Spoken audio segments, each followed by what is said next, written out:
It's the Mixed Martial Arts Hour with The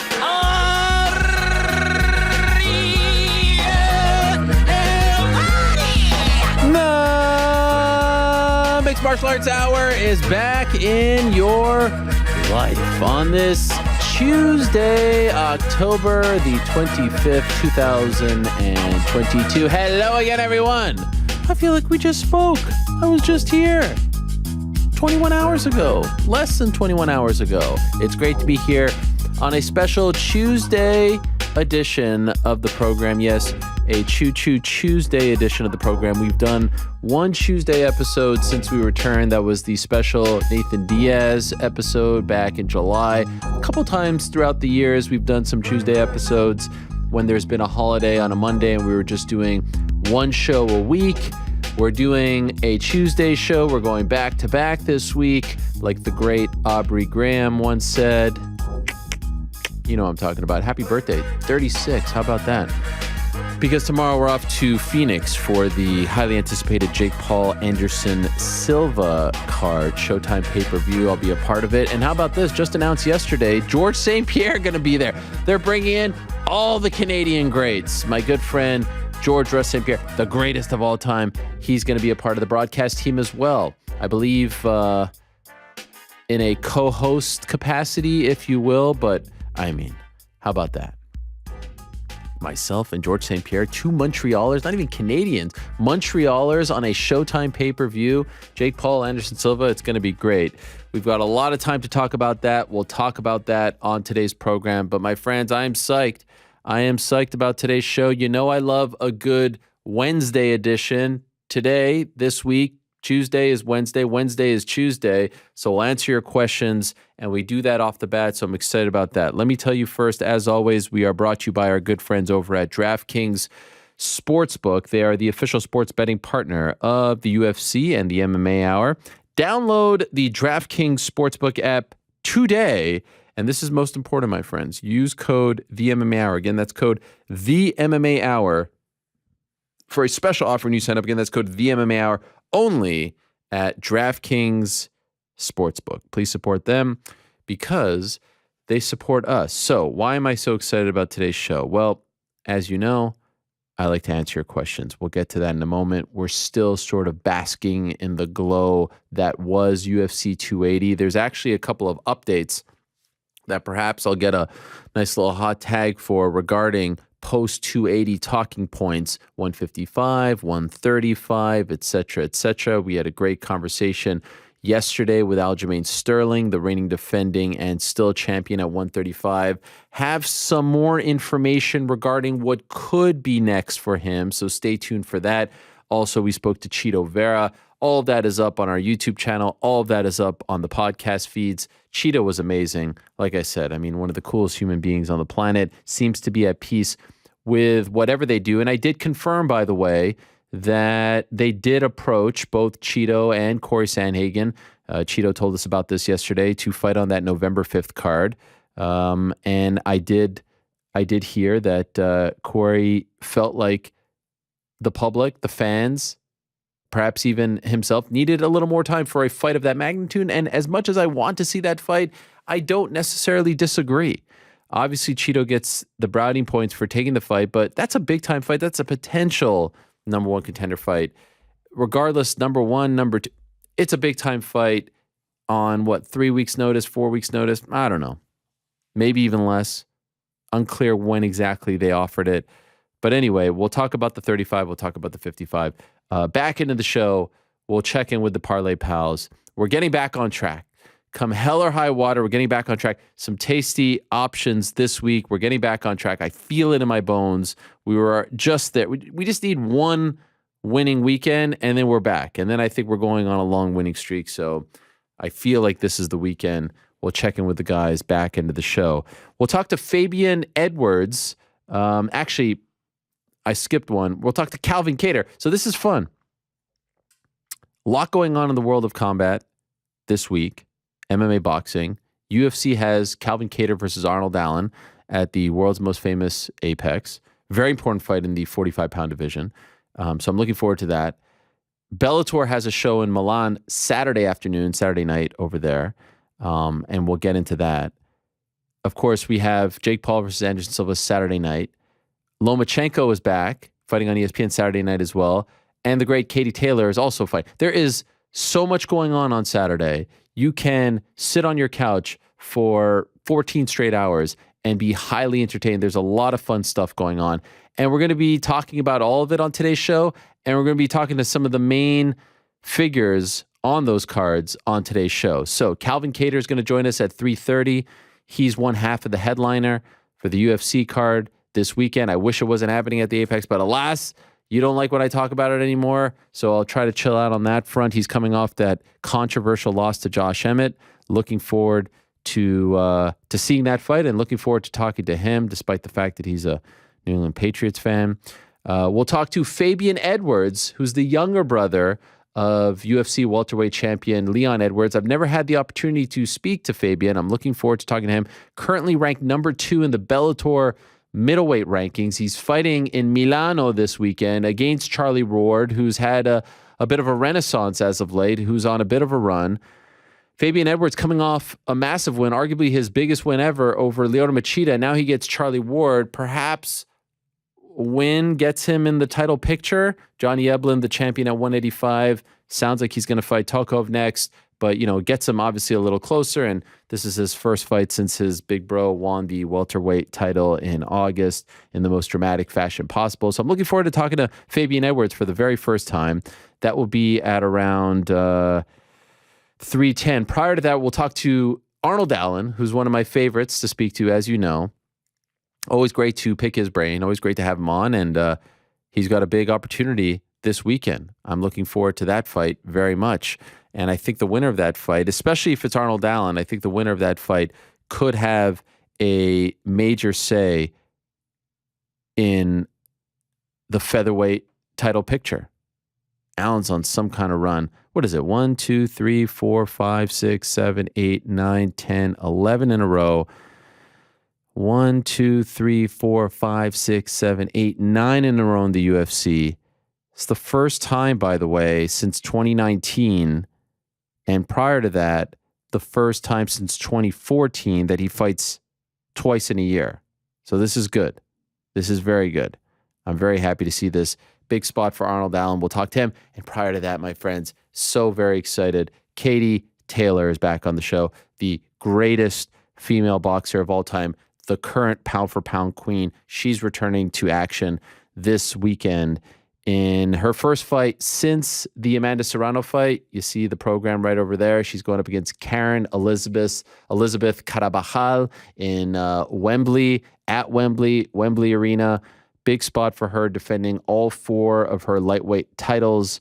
It's obviously not the high-profile fight that the Serrano fight was, but you need these fights to get you to the next one, and we'll see. Serrano just won her last fight. You win this one, maybe we're back to talking about Croke Park after this. It's always an honor to speak to. Look, I don't cover boxing full-time. I moonlight. I come here. I come there. We have the guys on. I have no problem saying one of my favorite athletes, Katie Taylor. Very excited to have her on the show. She is great, and I enjoy speaking to her very much. So that will happen at 2:15. But like I said, love to answer the questions. Frank made me a bet that I couldn't get to all the questions in the first block. Let's see if I can prove him wrong. Baby. MMA fans. He said it. And he said it rather smugly. Ladies and gentlemen, the moment I said no has shot. arrived You said to no hear from the shot. man himself, Ariel Helwani. Whatsoever, right? That's what you said. Live from I the think, Fox Studios in beautiful How many do you This think I isn't get like to? a prove me wrong. It's just Oh, it's a stating prove me the facts wrong. here. And now, It's a prove me to wrong. answer How many do you think I get to? Get out of your 2 in the seats first and 30 on your minutes. feet, Golly. because here he is, Well, there's no real Ariel controversy right now. Helwani. So I feel like I can get to it. Well, let's see. Moderator Lewis, as always, very punctual, gets the job done. You can rely on him. One of the most reliable people I've ever met, Moderator Lewis. And he has sent us the question. So let's get into it, Frankie. Here we go. James is up first. What is up, Ariel? Wow, what a fun afternoon of fights it was on Saturday. So, because bantamweight is so stacked and has an abundance of potential title challengers at the top. By the way, the reason it takes me, some of these questions are very long. They're like long soliloquies. There isn't a true clear-cut number one contender to fight Aljamain next. Dana seemed to entertain the idea of Henry Cejudo at the post-fight presser, but I really have a hard time believing that Henry truly wants to fight. Disagree. Feels to me like Henry's value of himself and the UFC's value of him are astronomically far apart. I just don't see him actually taking a fight because he believes he deserves more better. And that leads me to my question. What do you feel like is more likely to happen? Henry Cejudo fights for the bantamweight belt, or Helwani gets the old invite to the next GC and Mysterious Frank apartment watch party? Wow. He threw me a curveball there. I guess I would have to ask the boys that question.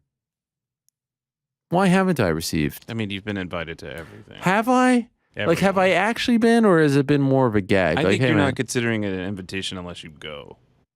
I think you think it's a gag. Wow. We're serious with the invitation. I can tell by your tone you're very. I can tell you're very serious. But I don't remember ever being like, "Yo, Frank's pulling up 7:30 with the wing dip. Why don't you stop by? We'll have a good time." Like, has that conversation ever happened? Am I wrong? Listen, That conversation has happened. it's a little sad, but every time on one of my couches, there's an open seat, index. You leave it card on open? reserved for AH. Has that conversation happened where you guys said, "Pull up"? Yeah, one time Connor was even like, I just thought of the funniest joke, Ariel, and then he turns his head and you're not there. Again, this feels like deflection. I don't know if that has actually happened where you guys have said, "We're doing this, we're doing that," because, you know, we went to AEW, we went to P. Like, I show up. I show up when I say I'm going to show up. Do I not? Am I a guy who says he's going to show up and then backs out? No, I remember my birthday. you just have never said you're going to show up at any of the watch parties. Wow. Okay, well, again, I guess that's where we. We want to get one on the books, UFC Orlando. December 3rd? Yeah. It's far out, December 3rd. Okay. Hey, you bring your Shuivasa, I'll have mine there. Ties on the card. We can all wear Mickey Mouse ears. It's in Yeah, big Orlando. tie. That's right. Mickey Mouse ears. Well, we'll talk about that. Bullwhip. I could tell you a little bit more about the bantamweight title picture as of right this moment. And please, like, again, right this moment, no signatures, no bout agreements, this or that. And I thought it was really interesting. Aljamain talking about he needs to get his house in order, needs to, you know, heal up. Couple bumps, couple bruises, just went through a long training camp. But I could tell you what I am hearing what the UFC wants. What the UFC wants right now is Aljamain Sterling versus Henry Cejudo in Perth. That's what I'm hearing. Now, does it happen? If I'm Aljo, I'm like, why am I going to Perth? Can I fight in Las Vegas? I live in Las Vegas. You're going to Las Vegas probably the next month or the month after that. Why am I going to Perth? I can tell you that's what they want. So Henry is for real. Henry is serious. Now the question is after that, if in fact they do go that route, and again, Dana doesn't bring up Henry Cejudo without Henry Cejudo being in the mix. He never does that. And I thought that that was very telling, and I wish someone would have asked him more about that. But in any event, he said it all in that moment. Henry Cejudo clearly is the guy in their opinion. Now, whether they are making this fight because they think he has the best shot of being Aljo, I don't know. And it's impossible to speculate on that. But he seems to be the guy, and I have no problem with that. Like I said yesterday, if that's the case, you do Cheeto, Suga, 2, big-time fight card, big-time spot, and you do Merab and Corey Sandhagen. And by the way, go one step down, do Yan and Song Yadong. There it is. There's the bantamweight division. So we'll see if it gets done. We'll see if he accepts. I think Cejudo would accept. Weird spot for it. But could you imagine, by the way, Volk Islam, Aljo, Cejudo, same card? I mean, Australia. I might have to fly over there. Australian fans getting a treat. Abe. So Dana, Khabib, then Islam all confirmed it. Volk's next in line. So why aren't fighters doing all they possibly can to do the job as a backup fighter? It seems some think it's beneath them. With Usman, Chandler, Prochaska, and Volk, it secured a title shot they may not have got. Luque may have too if he made weight. The backup fighter gains favor with the brass and at the very least are inserted in the title picture. Couldn't agree more. And can build heat with the champ. Prochaska and Volk got post-fight callouts while in attendance. Being the backup works, and for top guys struggling to get the nod, I think it's the route to take. I agree. Guys like Beneil, Blades, Vera, Pantoja, even Cejudo spring to mind. Do I have a point, or am I overplaying the backup fighter's importance? Much love, your boy Abe. No, 100%. Couldn't agree more. You're in the mix. You're there. You're reliable. You make the weight. You're sitting in the front row. You get called out. It's the path to take. No doubt about it. And kudos to Volk for doing it. It's one thing for an up-and-comer to do it. It's another for the pound-for-pound best fighter on the planet to do it, who's also the champion in another weight class. That's unprecedented. Matmo, bonjour, Lord Ariel. Last week, UNGC proclaimed that Mr. Rogers was an ex-military sniper who hides his tattoos. Yes, we did say that, right, guys? I don't think he hides. He hid because he's no longer with us. Yeah, facts. When I heard this, I thought it to be exceptionally odd. So after a quick 30-second Google search, I found this to be completely fake news and thoroughly debunked urban legend. What? Should we have looked before we went on the air with that? I saw this on a clip. I saw a very, very reputable source talk about this online, and I figured that was all I needed. Anyway, he goes on to say Mr. Rogers was never in the military. What? No, he said he was a savage. Isn't that what he said? He was a badass. He was not a sniper. And no, he's not hiding any tats behind his cardigan. What? What's next? You're going to tell me he didn't drink on the show? You definitely drank on the show. He definitely drank on the show. This is crazy. I would like to see, can I get a footnote here? Can I get a link? Can I get a source? Who's your source? I have a source. I saw it online on YouTube. Actually, I saw it on Reddit first, but then it might have even been Boshini Depot. Now that we've cleared that up, thank you, but I still don't agree. My question is, with Islam versus Volk as good as signed, we yet again have a situation where Beneil is put on the back burner after another impressive victory over someone in Mateusz Gamrot, who Khabib himself was touting as the number 2 guy behind Islam. Considering Beneil's 8-fight winning streak, he did say he'd fight 10 more. What do you think he should do next? Well, I said this on the show like 10 times yesterday. Were you not watching, Matt Mo? I mean, what's going on? Sit and wait for the winner of Islam Volk? No. Or does he fight Oliveira? Yes. In Rio? Yes. Thanks for being the number 1 show in the game. And happy Diwali. Yes, happy Diwali to all our friends out there. Hope it was a great festival of lights.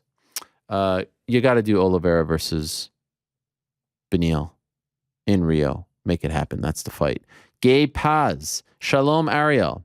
Do you think the UFC's matchmaking is based more on merit or entertainment? As a more hardcore fan, I'm frustrated that Benny Dariush is on an 8-fight winning streak, yet isn't even being considered for a title shot now that Volk wants one. I understand that he isn't the biggest draw. He said 10 more fights, guys.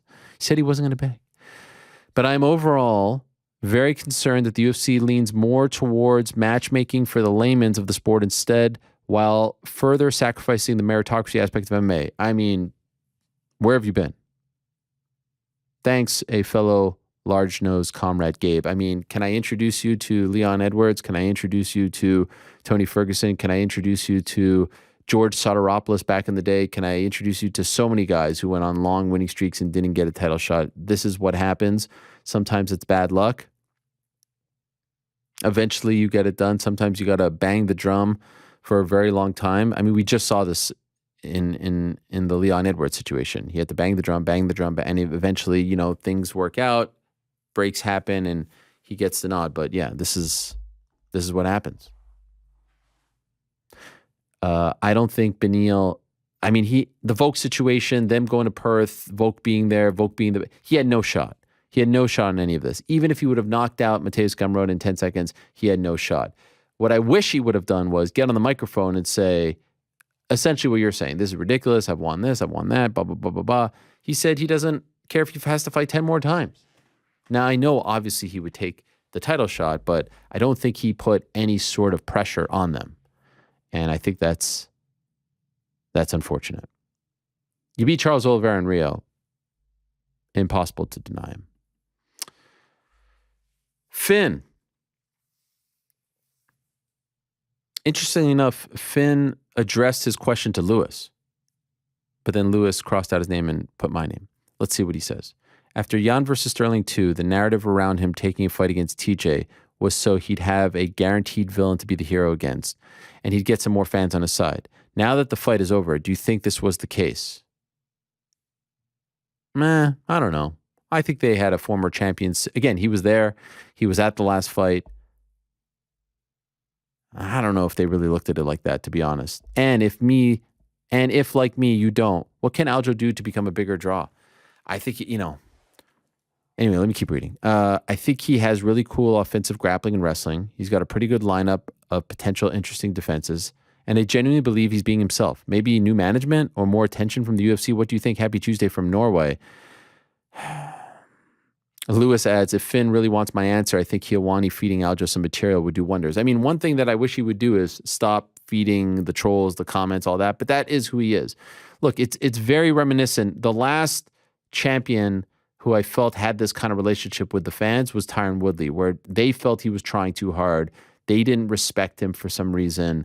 It's unfortunate. Some people connect and some people don't.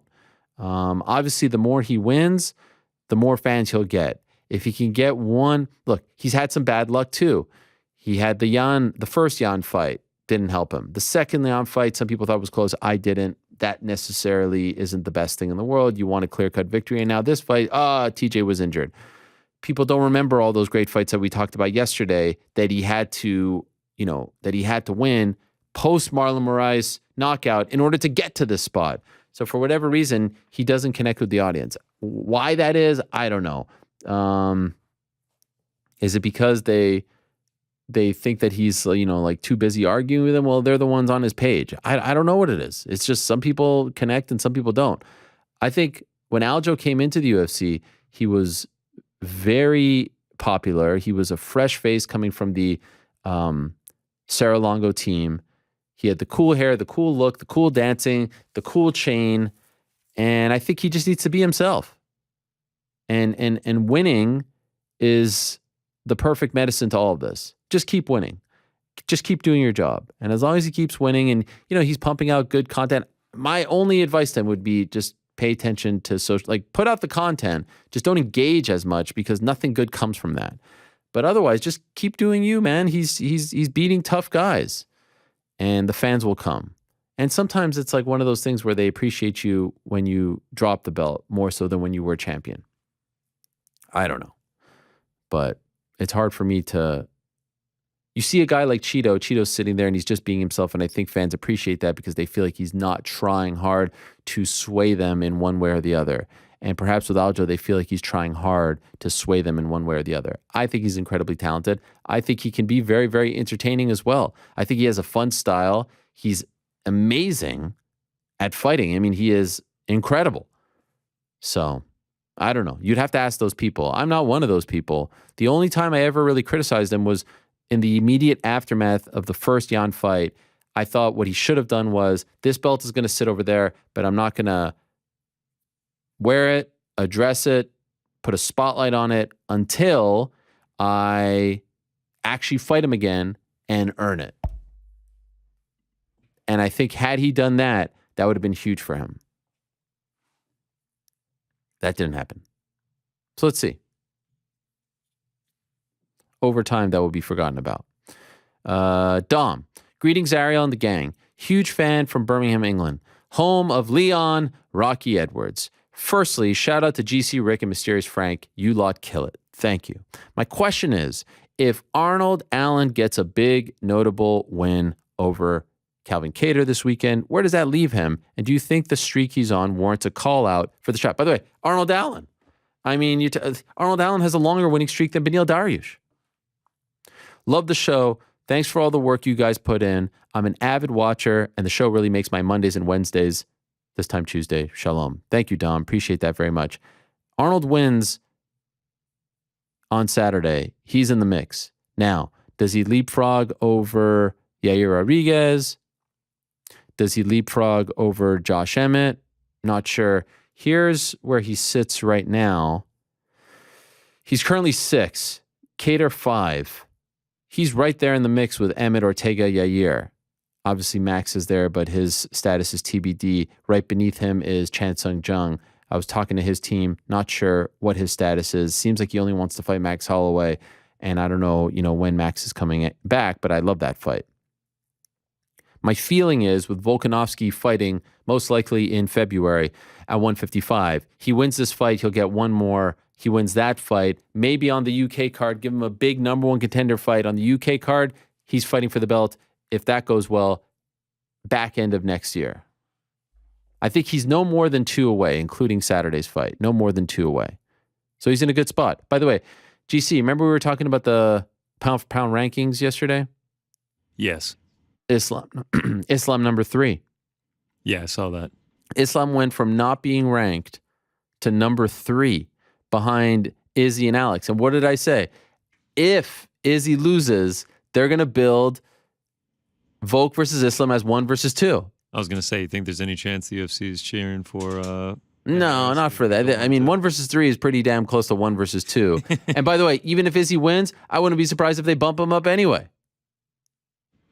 Sean O'Malley also number 1 in bantamweight. Sean O'Malley went from, I think, 11 to 1. Manon Fiorot also won. Manon Fiorot won over Grasso? I guess Yep. you beat Caleb. Grasso's like 5. Really? Yeah. Let's see here. Yeah, Grasso 5. I think last night was the most excited I've ever been to see new rankings drop. But it's all BS. I'm actually It's not being even real. serious. By the way, I prefer the way Bellator does it. They just rank them. They just tell us who they think is in that top spot. Like, let's just do that. I'd rather know what the UFC thinks than this, facade of media ranking the guys. Just let us know what you think. By the way, how is Tyler Santos not number 1? She almost beat Valentina. How's that possible? Mano jumped over her. I don't make the rankings, man. Yeah, you don't. Wow, a lot of activity here. O'Malley jumped over Jan, Dawalishvili, Vera, TJ, Sanhagen, Font, Dominic, Pedro. He jumped over all those guys. And just goes back to my point. You beat the guy, you take their spot. I think the big winner of the weekend was Jalen Turner. Not fighting right now, jumped 3 spots. What about Leon Edwards? He moved up 1 spot, still behind Kamaru Usman. Usman 4, Edwards 5. Okay, explain to me how Islam jumped over all those guys, including Charles, but Leon can't? It's crazy. Somehow Aljo went down a spot. What's going on?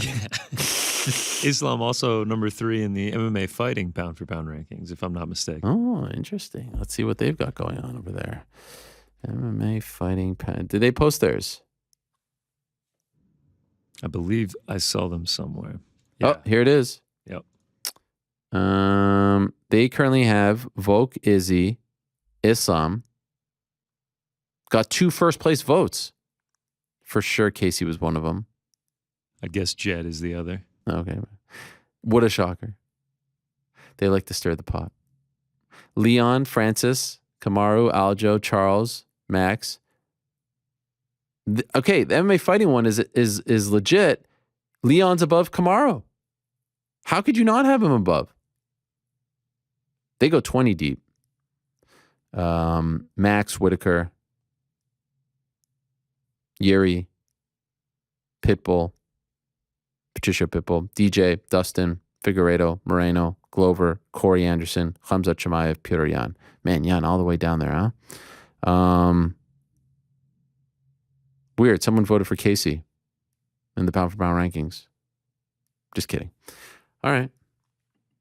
Predicted it. Arnold Allen gets a big fight next. 2 more, including this one. So 1 more after this. Logan, with the conclusion of 280, with Sterling and O'Malley winning their respective fights, how would you match up the bantamweight top 10 plus Cejudo? Well, there it is. I just told you. Cejudo, Sterling, O'Malley, Cheeto, Marab, Corey, Yan, Song. You like that, GC? Yeah, sounds good to me. All right. No objections? Nope, not one. Love it. We're just rolling along here, Frank. Adriano. Are we doing? Wow. Adriano, back-to-back of Ariel and the gang. How about that? Quick question relating to the pound for pound list. It would have been updated, hopefully, by the time the show starts. Wanted to get your thoughts where Islam has landed on that list. Also, to kind of support New York Rick in terms of the pound for pound resume, John Jones' resume is still the best one, so he should be considered number 1, but hasn't been active. But he can't be forgotten. But yeah, I mean, we're approaching 3 years since his last fight. So I think if you don't have a fight within a year, if you're not booked within a year or don't fight within a year, then you got to be removed. 3 years? Come on. Have fun this week, Ariel. Good luck with all the involvement you have during the Paul Silva fight. And happy birthday to your daughter. Wow. That is big time, Adriano. Thank you very much. Yes, she'll be coming with me. Maybe she'll make an appearance at the weigh-ins. You think I should have her up there with me? Let's send it over to Claire Helwani with a few words on this Paul Silva fight. Hello, guys. So there it is. Appreciate that. There it is. Volk, Izzy. What should we do with my daughter in Glendale, Frank? Got any tips? Just take her to the fight. Well, it's the day before. Water park? No. Medieval times. Yeah, medieval times. I hear it's a great time. So anyway, we just talked about the pound for pound. I actually don't have a problem. I literally think it's crazy. The pound for pound ranking should be what would happen in this fictitious world of this guy beating this guy. This guy's the same weight as this guy, and that guy's the same weight as that guy. They're all the same weight. They're all at a neutral weight. They're all at 165. Who wins? That's what the pound for pound ranking should be. Who wins if weight wasn't an issue? They were all equal. Who's the best fighter? Who's the most skilled fighter? And so I actually don't mind Islam jumping up that high. At the very least, he's got to be above Charles. At the very least. And potential has something to do with it. And resume has something to do with it. How Leon's not above Kamaru, I don't know, blows my mind. Ali. Oh, hey, Ali. Long time no speak. Ariel, people are forgetting how fast Volk is. Let's see how good Makhachev is after he gets punched in the head 10 times in the first 2 minutes. Please, for the Aussie fans, can you cut us a Volkanovski promo? You don't have to ask me twice. You want to talk about arguably the most underrated champion in the history of the UFC? I'll go a step further. You want to talk about arguably the most underrated pound-for-pound best fighter in the history of the sport. That's Alex Volkanovski. And you know why people don't like to talk about him? You know why people are sleeping on him? You know why people are calling him the underdog going into this fight, even though he's never lost in the UFC and hasn't lost in something crazy like 18 fights? Because he doesn't walk around with the bling, cutting promos, with the fancy clothes and the shades. No, he's in his backyard making wings out of techies, all right? Those are Takis. Takis, techies, tomato. The point is, this guy is as down-to-earth, as humble as it gets. But make no mistake about it, he's one of the best fighters to ever compete in the UFC, to ever lace up those gloves. And yes, I know they don't lace them up, they Velcro them up, but that, that's semantics. He's incredible. And he once competed as a rugby player weighing 211 pounds. You think a 10-pound difference is going to be a problem for Alexander the Great? Have you not been paying attention to Chael Sonnen videos over the last 3-4 years? 211 pounds. This guy knows a thing or two about putting on size, mass, muscle. He looked great on the scale on Friday in Abu Dhabi. You think that Alex Volkanovski is going to be a cakewalk in his home country against the 55 champ in his first title defense? You got another thing coming. Now, is Islam incredible? Yes. I think Islam is one of the best fighters in the world. I have no problem with him being in the top 3, top 5 pound for pound. But I can tell you this with great certainty. Alex Volkanovski will be his toughest test for a while at 55. Alex Volkanovski is not going to roll over. Alex Volkanovski is not going to go out easy. I don't know if he'll go out. What's the line? Under 2.5? Take the over. All right. This guy, you take an x-ray of his insides, he's got the dog in him. He's got multiple dogs in him. All right. It's one of those with the multiple pit bulls in him. So people are just getting, a little bit crazy, a little bit high. This is Alex, the great Volkanovski. Never been roughed up, never been outclassed, and is only getting better with age. Fight IQ off the charts, fast as a whip, great kicks, great punches, short, strong, stocky, built like a freaking tank, built like a fire hydrant. I'm sure Islam isn't looking past them. I suggest you don't as well. Taco enthusiast. Hi, Ariel. I still can't wrap my mind around the seriousness of MMA's intersection with geopolitics. Oh boy. For Khamzat to appear at UFC 280 with Ramzan Kadyrov's son, especially after the horrifying video that came out earlier this week. I know Dana White likes to talk about how anybody can say anything they want at the UFC, but there has to be a limit, right? The UFC roster has fighters with diverse sexual orientations. some of whom would be executed by Kadyrov's regime simply for being. I'm bothered that other UFC fighters from different countries have looked the other way and simply gone and propped up this warlord's sports propaganda by visiting his gym, taking photo ops, and making him look like somebody that hasn't violated hundreds of human rights. I know it's a sensitive issue, and I can't blame somebody for being from where they're from or having different views/opinions. But I'm really just concerned at the UFC's lack of sensitivity on the subject and look the other way attitude. Thoughts? Well, Taco, and I'd love to get the thoughts of the other guys as well. This is a tough one. I understand where you are coming from. I think there is no denying that Ramzan Kadyrov is a very controversial figure in the world. Some might call him a dictator. As you said, his past, very checkered, very controversial, and I'm being very kind and choosing my words wisely. And then when you see some of the best fighters in the UFC, just sort of, hanging out, rubbing elbows with family members, Dana taking a picture with his son. I saw there was a picture of DC and his son, greeting. I asked DC, by the way, I hope I'm not oversharing. I said, did you know who that was? He said he had no idea. He was just introduced to him by Khamzat. He said, hello, picture was snapped. They posted, here's DC with this guy. I believe him. How's DC going to know that? I wouldn't know that unless, someone told me. Who knows what his son looks like unless you're like really entrenched in this world. But guys, and I don't know how much you pay attention to this stuff, but Ramzan Kadyrov is I don't know what his exact title is, but he's like the head of Chechnya, right? Let me just get this right. I don't know what they exactly call him, if it's president, if it's the head of the Chechen Republic. So I was right.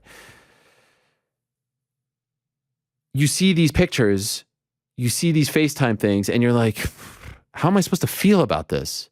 And I don't know if other top athletes in the major sports here in North America I don't know if fans of these sports, fans of these athletes are faced with this dilemma.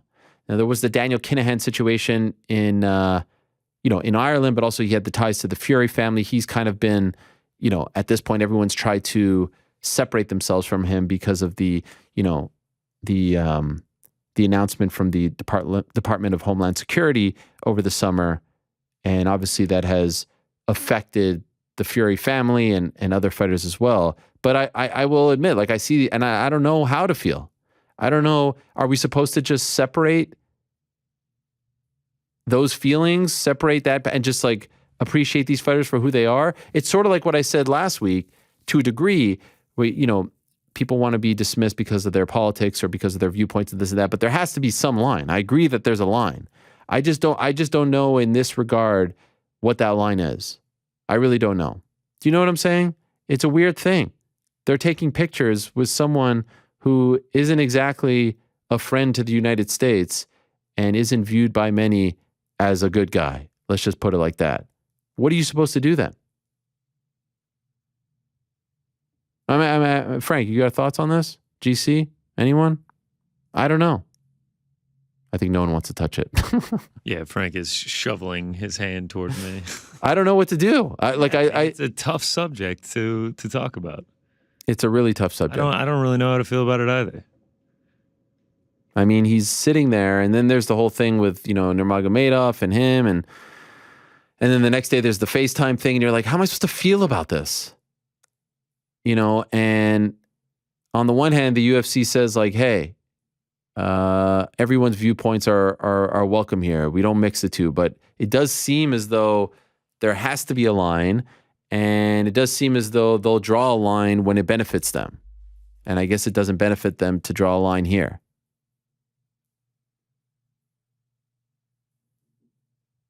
And especially with what's going on here. You type in Ramzan Kadyrov's name in Google right now. And there's an article here from Yahoo that was posted today. Alexei Danilov, Secretary of the National Security and Defense Council of Ukraine, has advised Ramzan Kadyrov, the Kremlin-controlled head of Chechnya, to get out of Ukraine and stand up for the independence of his homeland before the aggressor becomes interested in destroying it as well. Leave Ukraine and fight for the independence of Ichkeria before it's too late. Kadyrov has had accused the armed forces of Ukraine of attacking Russian regions and expressed his dissatisfaction with Russia's weak responses. He called for Ukrainian cities to be wiped off the face of the earth. I don't know. I honestly, I wish people would, and there's that story from a few years ago with Frank Mir and Chris Weidman. They all visited Chechnya and they took pictures. Fabricio Verdum. It's uncomfortable, man. It's uncomfortable. And it feels like it's becoming more and more prevalent in this sport. Real Sports did a great story on his influence on MMA and everything that's going on over there. They went to Chechnya and they interviewed him. It was fantastic journalism. I'm not just saying that because I do work with them as well, but I highly, highly suggest you check that out. I don't know. I'm not a fan of these guys. I don't root for these guys. I don't support them, but I could understand why someone would see that and be like, I don't want to root for this guy anymore. Or someone will see that and say, I want to root for this guy. I'm sure there are plenty of people. I'm sure there are people writing me right now. How dare you? I mean, like, the facts are the facts. You see what you see, you read what you read. It's uncomfortable. And you wish that it wasn't so prevalent in the sport, but that's just the world that we live in. There are people that are going to come from certain parts of the world that aren't going to mesh with how we feel. The beauty of it is you can pick and choose who you want to support. You can pick and choose who you want to root for. You can pick and choose who you want to, pay money to watch. And that's the best that you can do. That's really it. Like, if you don't want to buy a Khamzat fight, don't buy it. That's really the only thing that you can do. He's not going to stop being friends with this guy or his family because of you or I or anyone else. Only thing you can do is just not watch. But it's tough. It's uncomfortable. You wish that these two things, you wish that sport was pure. You wish that it was politics free. You would, and even calling it politics is oversimplifying it. But you wish none of this came into play. But unfortunately, it all does. It's impossible to ignore. I don't know if that was a great answer, but it's a really, really tricky question. I think it was a good answer. Thank you. And it's uncomfortable. It really is. Igor the Terrible. Hello, Monsieur Nez. Coming back to the topic of fighters not being able to gamble on other fights, Cub Swanson in a Twitter reply today said, when I worked with TJ about 5-6 weeks before this fight, he couldn't even lift his arm. It's the truth. That being said, don't you feel like it is in fact wrong for fighters to be able to bet on other fights, even if it's not their own? P.S. How would you know which fighter does and doesn't have knowledge on fighters' health to be able to know who should be able to bet? And yes, Cub did tweet this to MMA Junkie, I guess in the last few days. I don't know. I guess it's impossible.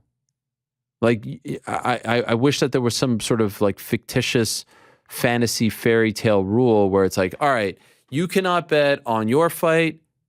You cannot bet on your training partner's fight. You cannot bet on teammates' fight. But if you're Khamzat Chimaev, let's say, and you want to bet on Grasso Araujo, you got no ties to these people. But then you could say, oh, maybe he has a friend who I don't know.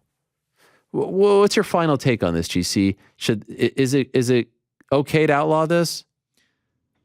It's what you kept saying last week, though. How do you police it? What's stopping Cub Swanson from, hanging out with a few of his friends, having some beers, and he's just like, yeah, Dillashaw is going to lose the fight. Like, he couldn't even keep his shoulder in place when we were training. You guys should hammer Aljo. Like, it's almost impossible to police it. It's really hard. But I don't think that Swanson should be able to lay down money having that inside information. Like, that would be like insider trading, right. Betting on that fight and knowing that information. I even... Except, yes? I mean, having the shoulder injury was not great, but it's not a for sure thing.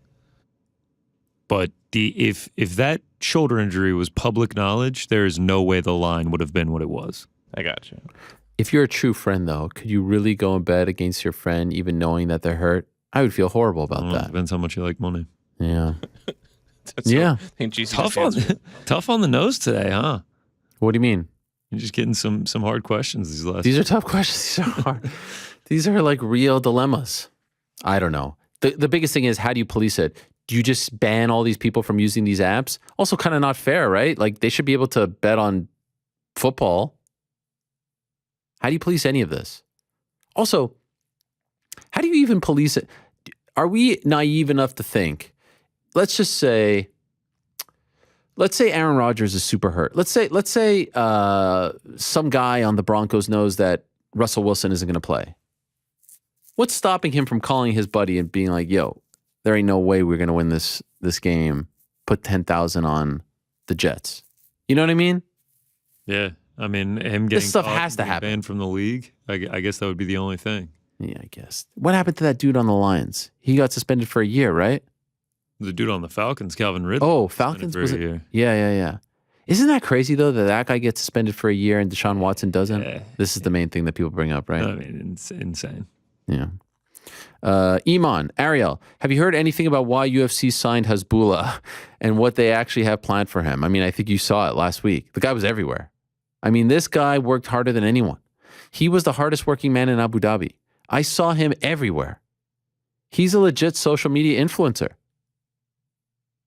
He is everywhere.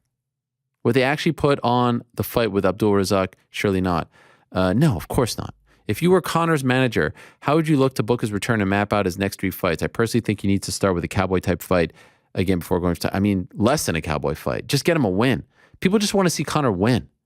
Get him anyone. Let's look at the lightweight rankings here. I mean, honestly, Connor's right now 13, Tony Ferguson's 14. Connor versus Tony Ferguson. Massive backstory there. Bad blood galore. But now we find out he's officially out of the USADA pool. 6 months. He's not coming back. What did I say? I think I said this a few months ago. I don't know if we see him until earliest International Fight Week. And that's before I knew about the USADA stuff.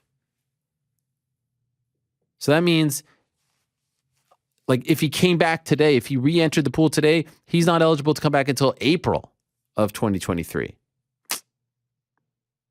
I kind of like Connor versus Tony. Connor Dan Hooker. I want him to fight at 55 and I want him to fight a low-ranked guy. Just get him a W. Back on track. How'd you feel, GC, about how they use Hasbulla? I know you're a big fan. Yeah, I mean, Did you like it or did you think it was... sometimes he can get repetitive, him punching people. But Yeah. I'm always down. I mean, his walk-in the full fighter's like gear into the arena was pretty great. Yeah. Now that I'm a card head, Panini dropped like an instant Hasbulla card. I think you can go on an order now. Did you think it was too much? No, I feel like I didn't see like enough where it was oversaturation. I think I saw. By the end, I think Chuck Mindenhall wrote it. He said, "I'm Hasbulla'd out." The whole crew over there has bullet out, it seems. What do you mean? That's how you felt going into the week. Yeah, I I think did. if you entered the week has bullet out, and there's no question you're going to be has bullet out. You enjoy him though. Did you buy the merch? No, not yet. A little pricey. I was thinking about getting the the classic UFC pillow, the fighter pillow. Yeah. Yeah, $60 is a little expensive. Maybe they'll have a Christmas sale. I can get one for my my nephew. I will say that he's a lovable guy. I mean, again, I don't know what his politics are, but it's nice to have him around. It seems like Khabib and the guys really enjoy his presence. They seem to be cool with him, man. Big cat guy. I don't know. We differentiate there. I'm a big. I would love to know how much they pay for all of that, just to have him around. UFC is 100% paying for him to be there. No doubt. No doubt. I want to know what the price I tag. I wonder what the contract was for this merchandising deal and everything too. You know, he would kill it on Cameo. Right? Oh yeah. Yeah. A Hasbulla cameo? I love a Hasbulla cameo. I don't even think he understands English. We could get him to speak a little bit. Hello. Happy birthday. Yeah, I don't know. We'll keep the Hasbulla imitations on hold for now, Yeah. Impressions. Why? You didn't like that? Wasn't the best. Okay, sorry. Max83, hello, Ariel. I know you have a pretty good relationship with DC, but I was curious about your opinion on him doing the commentary on cards where training partners / friends of him are fighting. This is a crazy thing that I see pop up. He's fine. Chill out. Paul Felder was calling the Brady-Bilal fight. Did you want him to just stay quiet? I mean, it's going to happen. And over time, it's going to happen less and less because less of those guys. I mean, there's really just those guys left from his fighting days, his training days. It always feels like he's biased, understandably so, but it seems unfair to their opponents, Charles, this weekend. What's your opinion on that? Greetings from Germany. Lewis adds that he thinks that Max is in the minority here. DC had a fantastic night. I could not agree more with Lewis. The DC hate, and it's a vocal minority, and it's like there was a fight. Which one was it? I think it was the O'Malley-Yan fight. DC was fantastic in that fight. He's one of the greatest fighters of all time. He's one of the greatest minds in the history of fighting. He's one of the greatest broadcasters in the history of fighting. If you don't appreciate that guy, I don't know what to tell you. What do you want? He's entertaining. He's fun. Obviously, he's my friend, but like the guy is objectively great at his job. Yeah, does he go on tangents here? Does he laugh there? Does he do this? By the way, he's gotten better. He's understood the scoring better. He's taken an interest in. He's tried. He's listened to the criticism. I know he's in contact. Like, what more do you want? Come on, we've had way worse, and I don't need to name names. And there are way worse, and I don't need to name names. And they are way worse in other sports. Did you feel? I know you guys were locked in, but maybe you have an answer. Like when he was calling that main event, did you feel like he was biased? I didn't feel like he was biased at all. I didn't hear any, no. Relax. Boris, hi Ariel. I saw that you and the crew are looking forward to the World Cup, and you should, because the World Cup is a special occasion. Wow, thanks. I've actually been to a World Cup match. Thanks, Boris. 1994, look it up. Argentina, Nigeria, Foxborough. However, here in the Netherlands, you can't have a conversation about the World Cup without also talking about Qatar and how it is a disgrace that is being held here. I mean, golly, geez, Louise. The tough questions. Oh my gosh. What is that like in North America? Golly. Has the UFC been properly criticized in the past for partaking in sports washing? And would you consider their current event sports washing since they do have fighters on the card that are popular in that region? Lewis says he trimmed this for time. Thanks. No, I will say this. I am so excited for this World Cup tournament. I am counting down the days. I'm trying to rearrange my life so that I can watch the Canada games with my kids. I mean, I've never seen Canada play in the World Cup. They've only played once, 1986. I was 4 years old. I have no memory. I've always loved the World Cup, and I've adopted England as my team because, in the 90s, there was Beckham and there was Owen and these guys, and I liked them and they were cool and that was fun, but that wasn't Canada. Now, this is amazing. I'm as patriotic as anyone out there. I love Canada in all sports, and I couldn't be more excited. And there's a bunch of times where I'm like, why does it have to be this one? Now, I love the fact that it's not the next one, only because the next one they're in automatically because they're one of the three hosts. So I love the fact that they made it the legit way, right? But yes, this has been a story that's been talked about for how long? 8 years since they got it? More than that? It's kind of like the Kadyrov situation in that it's incredibly uncomfortable, and you have to decide whether or not you are just going to like put blinders on and enjoy the sport, or you're going to let this affect you and say, I don't want to watch it. And by the way, I don't blame you if you say you don't want to watch it. There's a lot of great work that has been done in the build-up to this World Cup about how controversial, how upsetting, how deadly, how criminal, to all these things, how bad, how tainted this World Cup is. There's tons of content. My favorite soccer podcast is Men in Blazers. I love Raj. I love Michael. I look forward every time a new pod. Everyone has those, and I hope that the MMA Hour is that podcast for all of you as well. And they've been doing a great series as of late on this World Cup. Let me tell you what it's called, actually, because they've been doing a series specifically on this. It is called, if you go to the feed, you'll see it, World Corrupt. They've done 3 episodes already. I mean, isn't that all you need to? I mean, it's a 6-part series. World Corrupt is what it's called. It's great journalism, and I mean, there's no bigger soccer fans than the Men in Blazers guys, and even they feel a certain way about it. Come November 20th or whatever it is, I think people are just going to have to put it aside. But the ramifications and the impact of this on that region and the lives that this has impacted is going to be felt for decades. And that sucks. And that's one thing that I hate about the World Cup and the Olympics.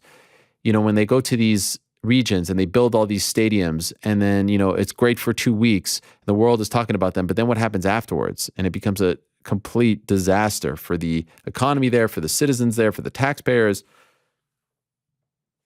What I like about the one coming up in 2026 is I believe that no stadiums are being built. It's all, it's SoFi, it's MetLife, it's, BC Place, I think, Toronto,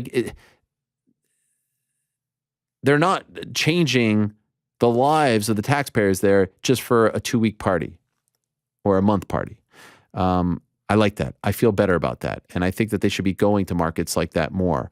Unless that they're, unless the World Cup is going to, or the Olympics are going to bring housing and stuff to maybe underserved regions. I don't know. But yes, there's plenty of places.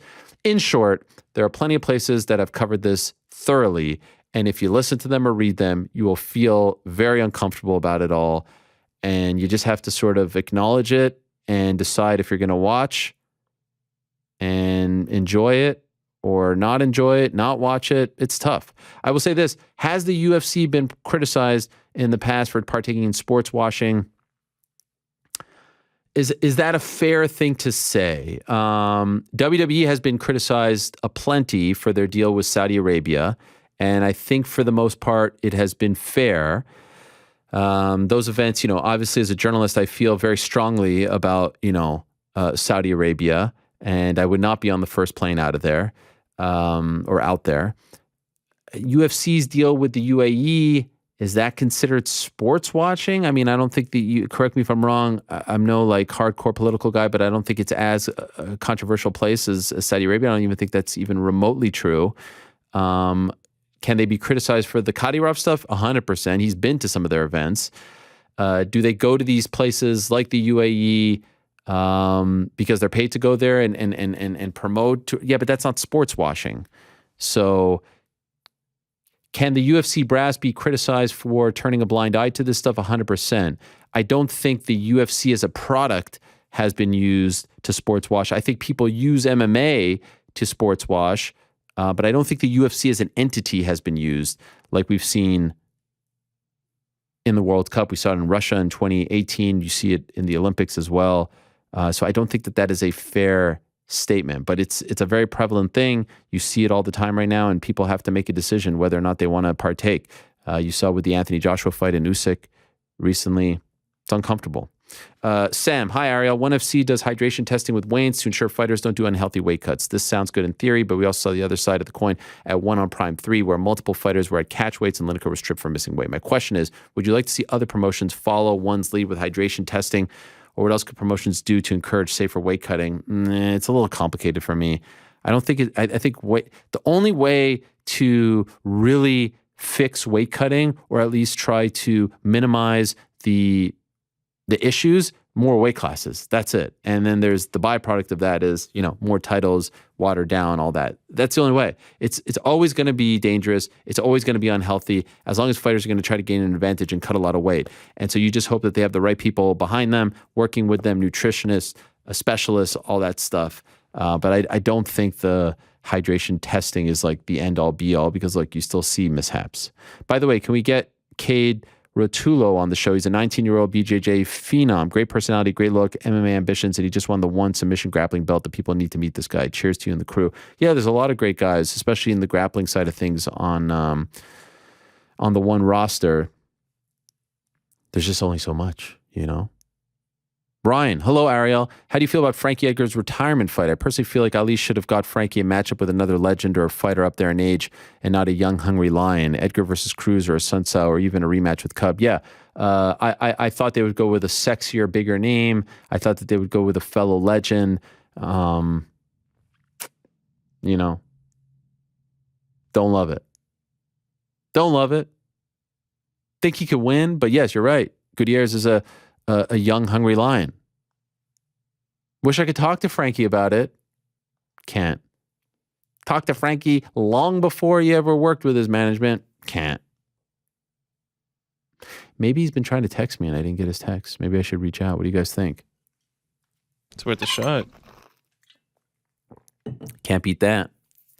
Tyson, Good day, Ariel. Is today the best era of combat sports ever? Is it because there is more competition in the market now, or has the sport evolved into something new and improved? I don't know if it's the best ever. I mean, this is like saying Charles is the greatest lightweight. It's great right now.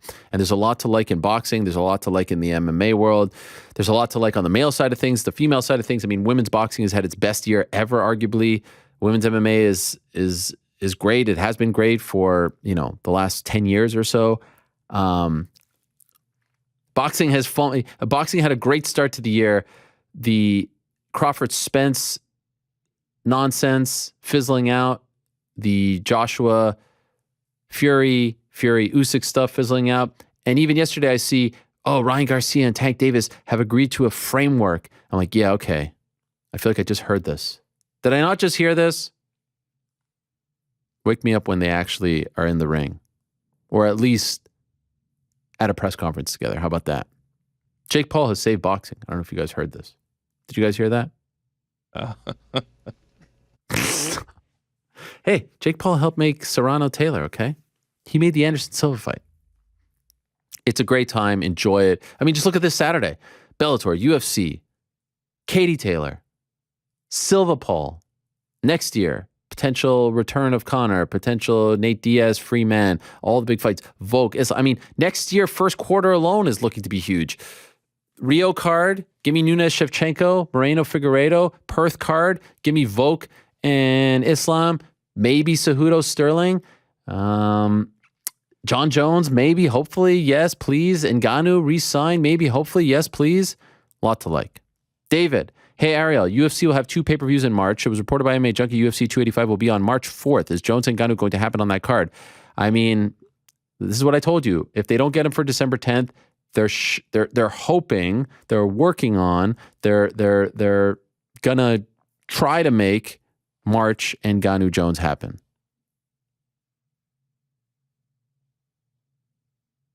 I don't know. I mean, by then it will be over 3 years since his last fight. February of 2020 was his last fight, John Jones. But yes.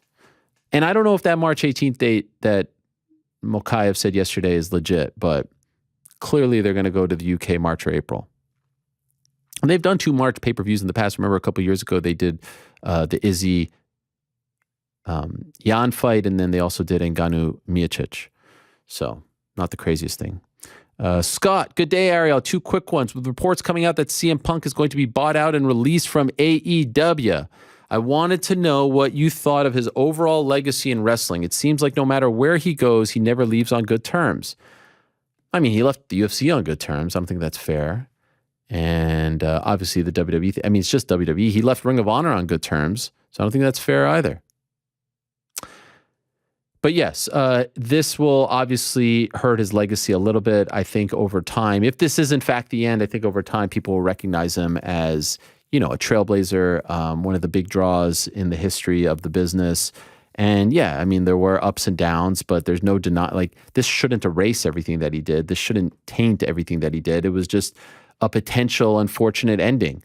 And, it's that ending with WWE and then the podcast and the lawsuit, it continued to affect him and to loom large in his life. And I can understand it was a very personal thing. I believe he was subpoenaed on his wedding day. And I think everyone wishes it didn't go down that way. But I don't think this should take away from his legacy or take away from what he's built and what he's done and what he's overcome. This has been like a 20-year run. Obviously, there was a large gap there, but unfortunate because he had a great, the debut in AEW was fantastic. It was one of the greatest moments in their history, one of the best moments of last year. It was a beautiful thing to see him happy again, to see him back in the mix, putting together great matches. The feud with MJF was fantastic. So it's a bummer. Second, although I agree with some of your more critical opinions of AEW recently, I would like to hear what GM Helwani would do different to get the train back on track. Putting MJF in the title picture is a step in the right direction, but they seem to stumble when pushing other young stars. MJF needs to win the belt ASAP, probably November 19th in Newark. We going, guys? Newark? Yeah, I'm down. Pay-per-view? Why not? At the Rock? Coronation? At the Rock? I don't know. Do you think I'll be invited back? No. I was listening to a podcast, GC's guy, big fan of his, Tony Schiavone. and he was doing it with Conrad Thompson, who I think is fantastic. And I'm not sure if he likes me or not, but that's okay. And they were doing their podcast, and my little Tony Khan thing got brought up, which again, like I have no personal beef with Tony, but this whole thing has been a little bit crazy. Anyway, did you guys hear what Tony Schiavone called me? I did. He called me a dickhead, then he called me a dick licker, or it might have been dick licker first and then dickhead. I was like, wow, Tony Schiavone, WCW legend, one of the great play-by-play men of all time, Atlanta sports legend. I was honored that he knew who I was. But then I was kind of hurt by the insults. I was like, golly, Tony, what did I ever do to you? Now, Tony did the gimmick where he pretended like he didn't know who I was. Right. I don't believe that. I don't believe that one bit. And someone asked me if, I'd be interested in a match against him. And I said, that put butts in the seats.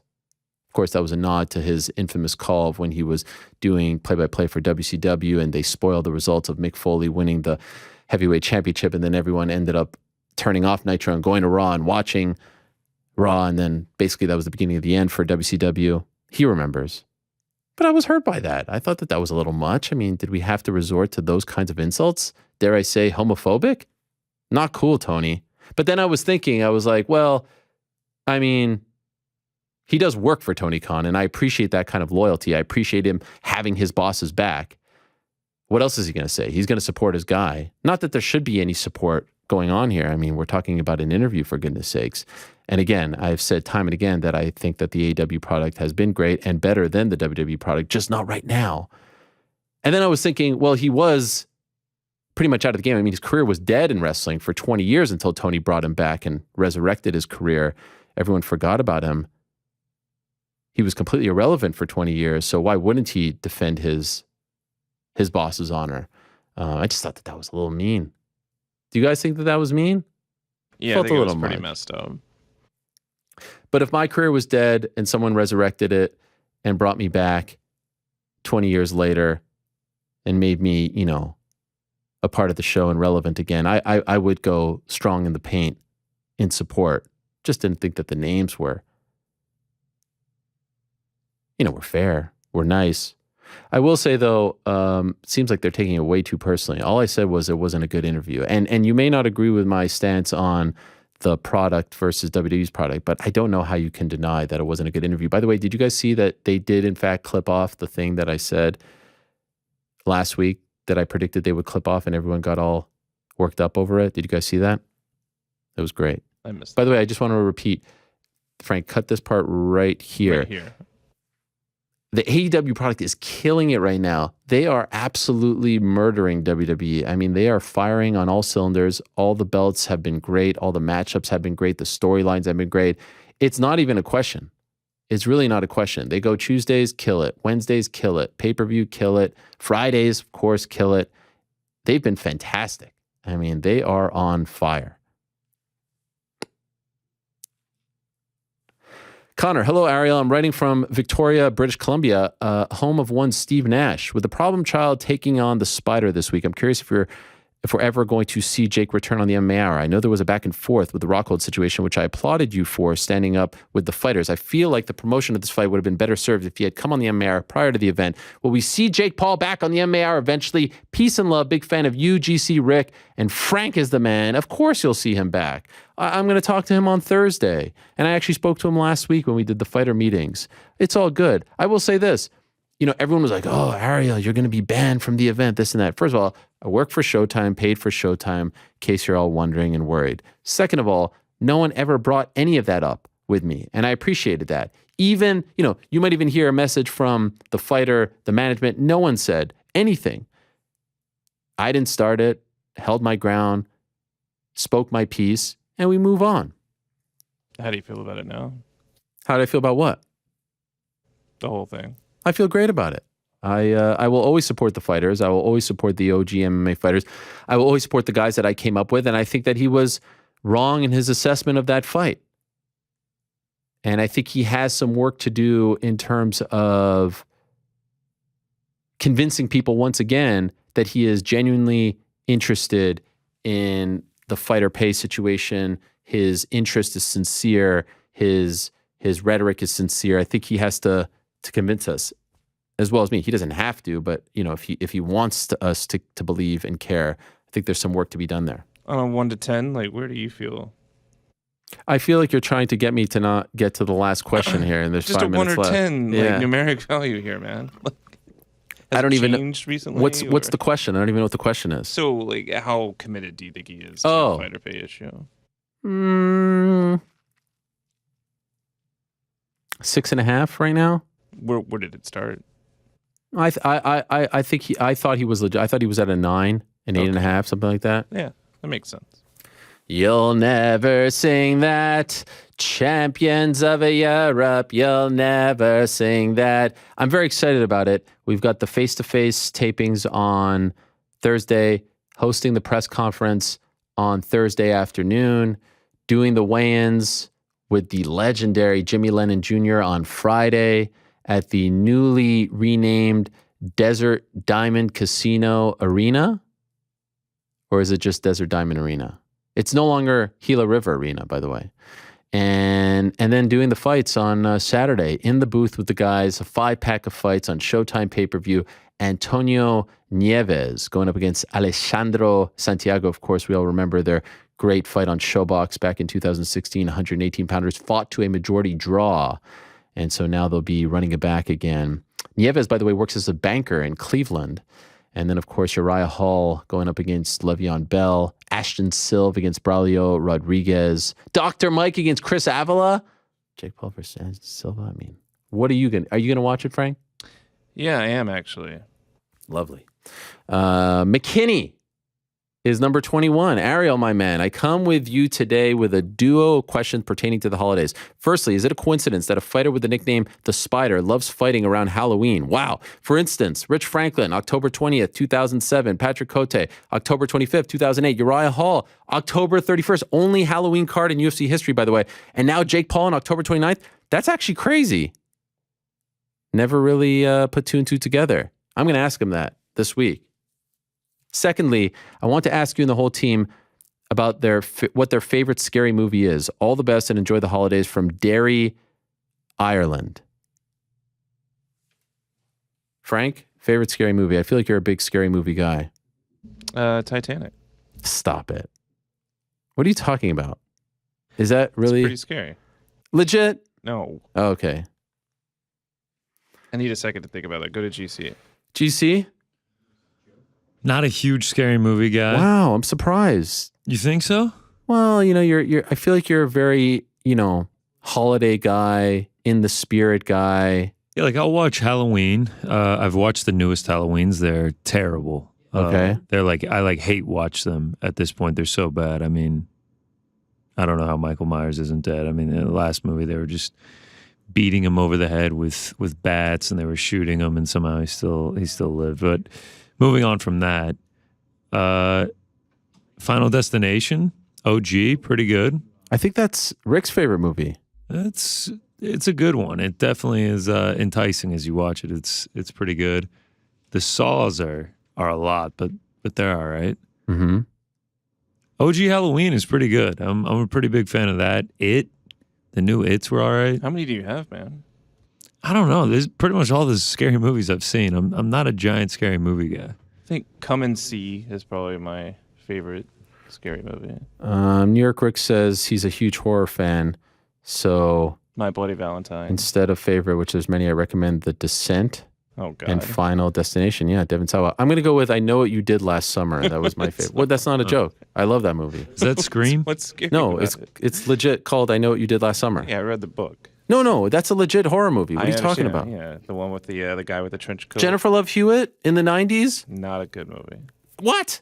And then Bruce there was Willis. I Still Know What You Did Last Summer. And then there's Urban Legends and The sequel was great. Scream was great. Guys, Shining. I just want to let you know I got to all the questions in an hour and 14 minutes. So, Frank, I accept your apology. I'll apologize later. I accept your apology. I got to all of them for the first time, and it's good that we got to all of them because, my friends, it's always very special. It's always an honor when you are in the presence of royalty. And like I said at the top of the show, yes, primarily we here and throughout my career are covering MMA. you know this, but we like to dabble in the world of boxing like we will be doing this weekend as well. That being said, I have no problem showing some level of fandom and bias when I introduce our first guest of the day. In my opinion, she is the greatest female boxer of all time.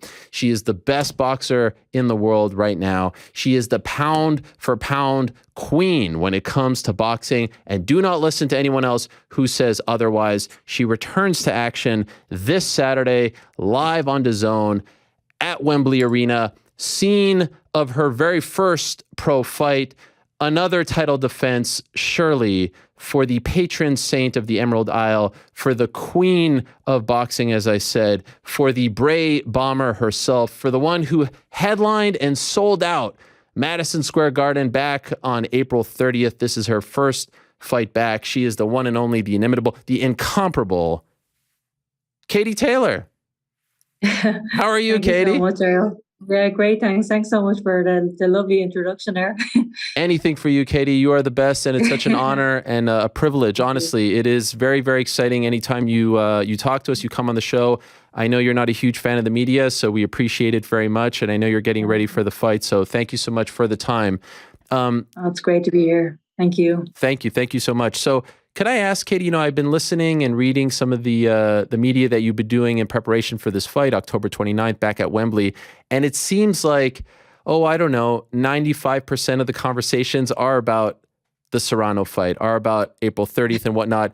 Does that annoy you? Very little is about Karen. Does it annoy you that the majority is about a fight that you had and aren't going to be competing in this Saturday?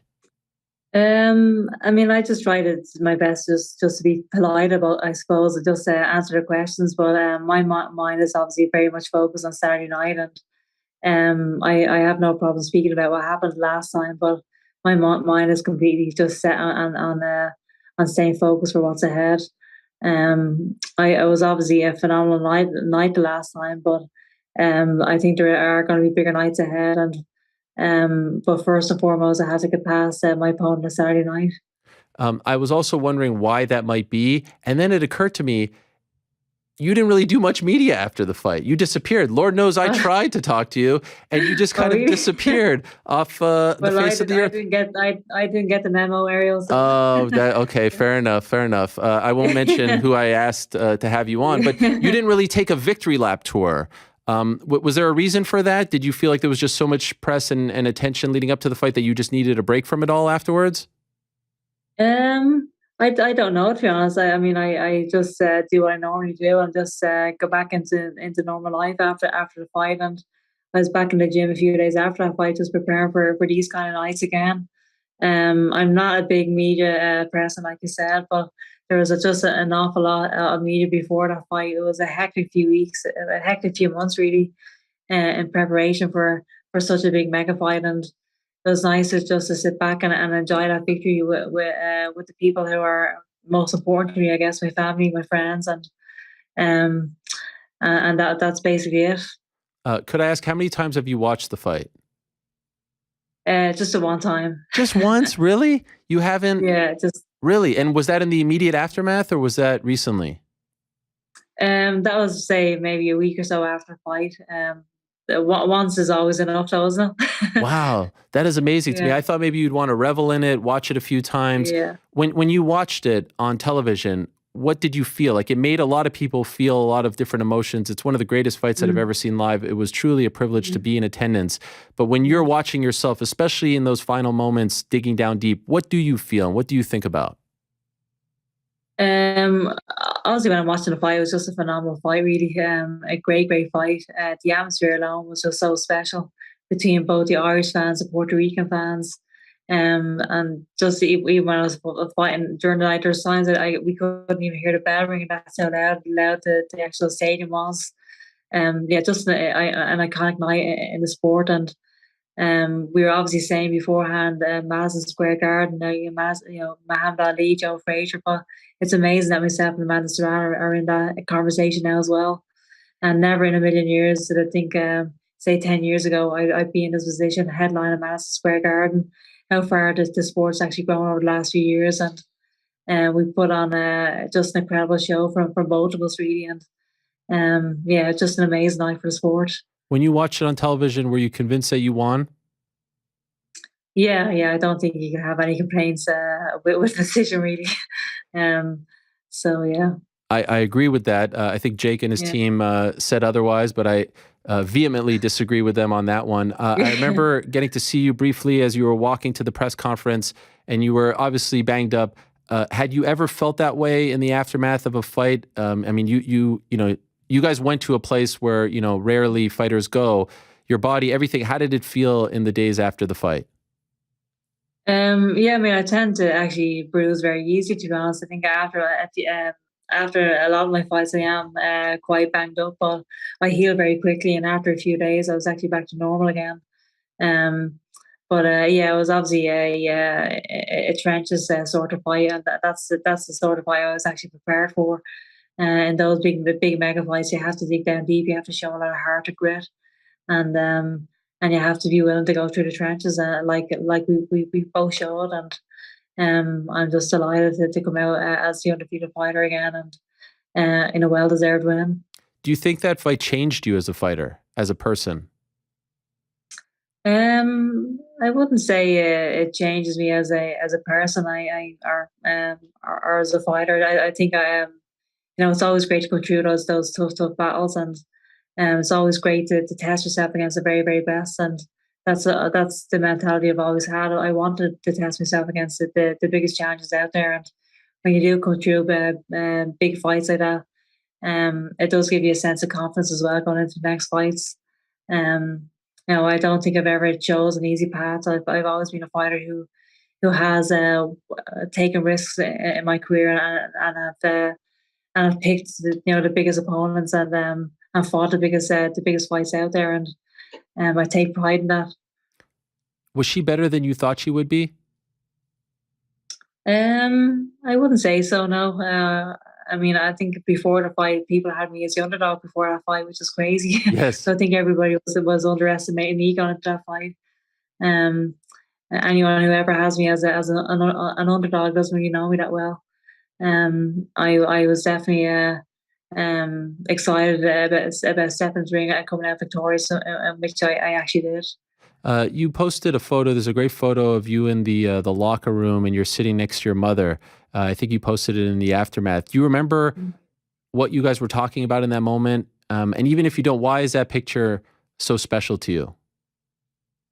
I mean, I think it's always good to honor the people who've been there for you from the very, very start. And your family are always those people, aren't you? Between the ups and downs of boxing, the very, very low points, they're the people who are lifting you back up. And my mother is definitely that person. She's always been there. She's never ever missed a fight. She's my biggest supporter, biggest encourager, and I think it's always obviously very nice to honor those people. I can't actually remember what we were actually talking about, but yeah, I love the fact that I have such a supportive family, and I definitely wouldn't be in the position I am today without that support. By the way, when you were a very young girl and you were dressing up as a boy in that old story, was she supportive of you entering the world of boxing, training in boxing, or like many other mothers, maybe was a little bit hesitant about it all? No, I think she was, like I said, one of my biggest supporters right from the start. She's seen that this is something that I wanted to do. She's seen that I had a passion for the sport, and she really thought I was gifted in the sport as well. So she actually was someone who encouraged me towards this. And there's obviously times during my teenage years where I was thinking to myself, gosh, what am I doing this for? I'm training all year round, but not getting the fights. And there's times when I was getting obviously discouraged, but she was the one that really brought out the greatness in me as well. And I think you need people like that around you, people who bring out the greatness in you. And I'm just so grateful for that support, really. So now here's the big thing. In the aftermath of that fight, we all said, like, this has to be, they have to run it back. There has to be a second fight. Mm-hmm. Do it right away. Don't waste time. All that. It's got to be back in Ireland, Croke Park for you. You get your homecoming. Why isn't this fight happening next for you?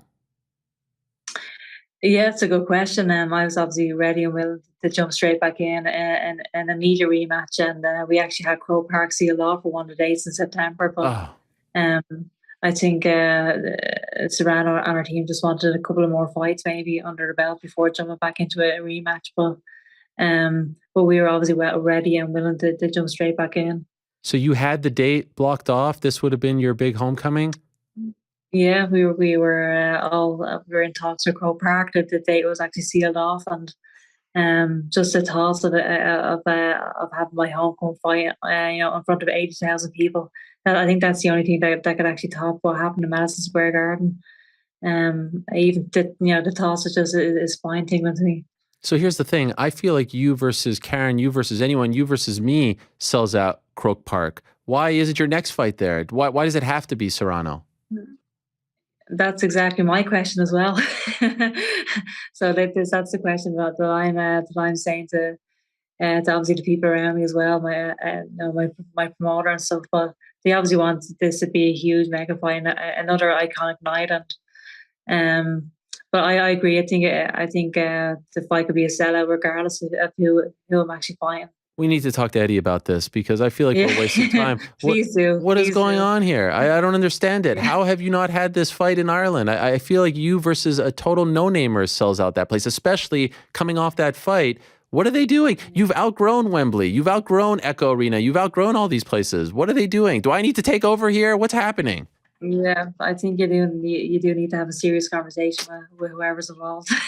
That is crazy. Was it deflating for you? You're that close to having that big stadium fight in your home country and it gets taken away. How did you react when it became a reality that it wasn't happening?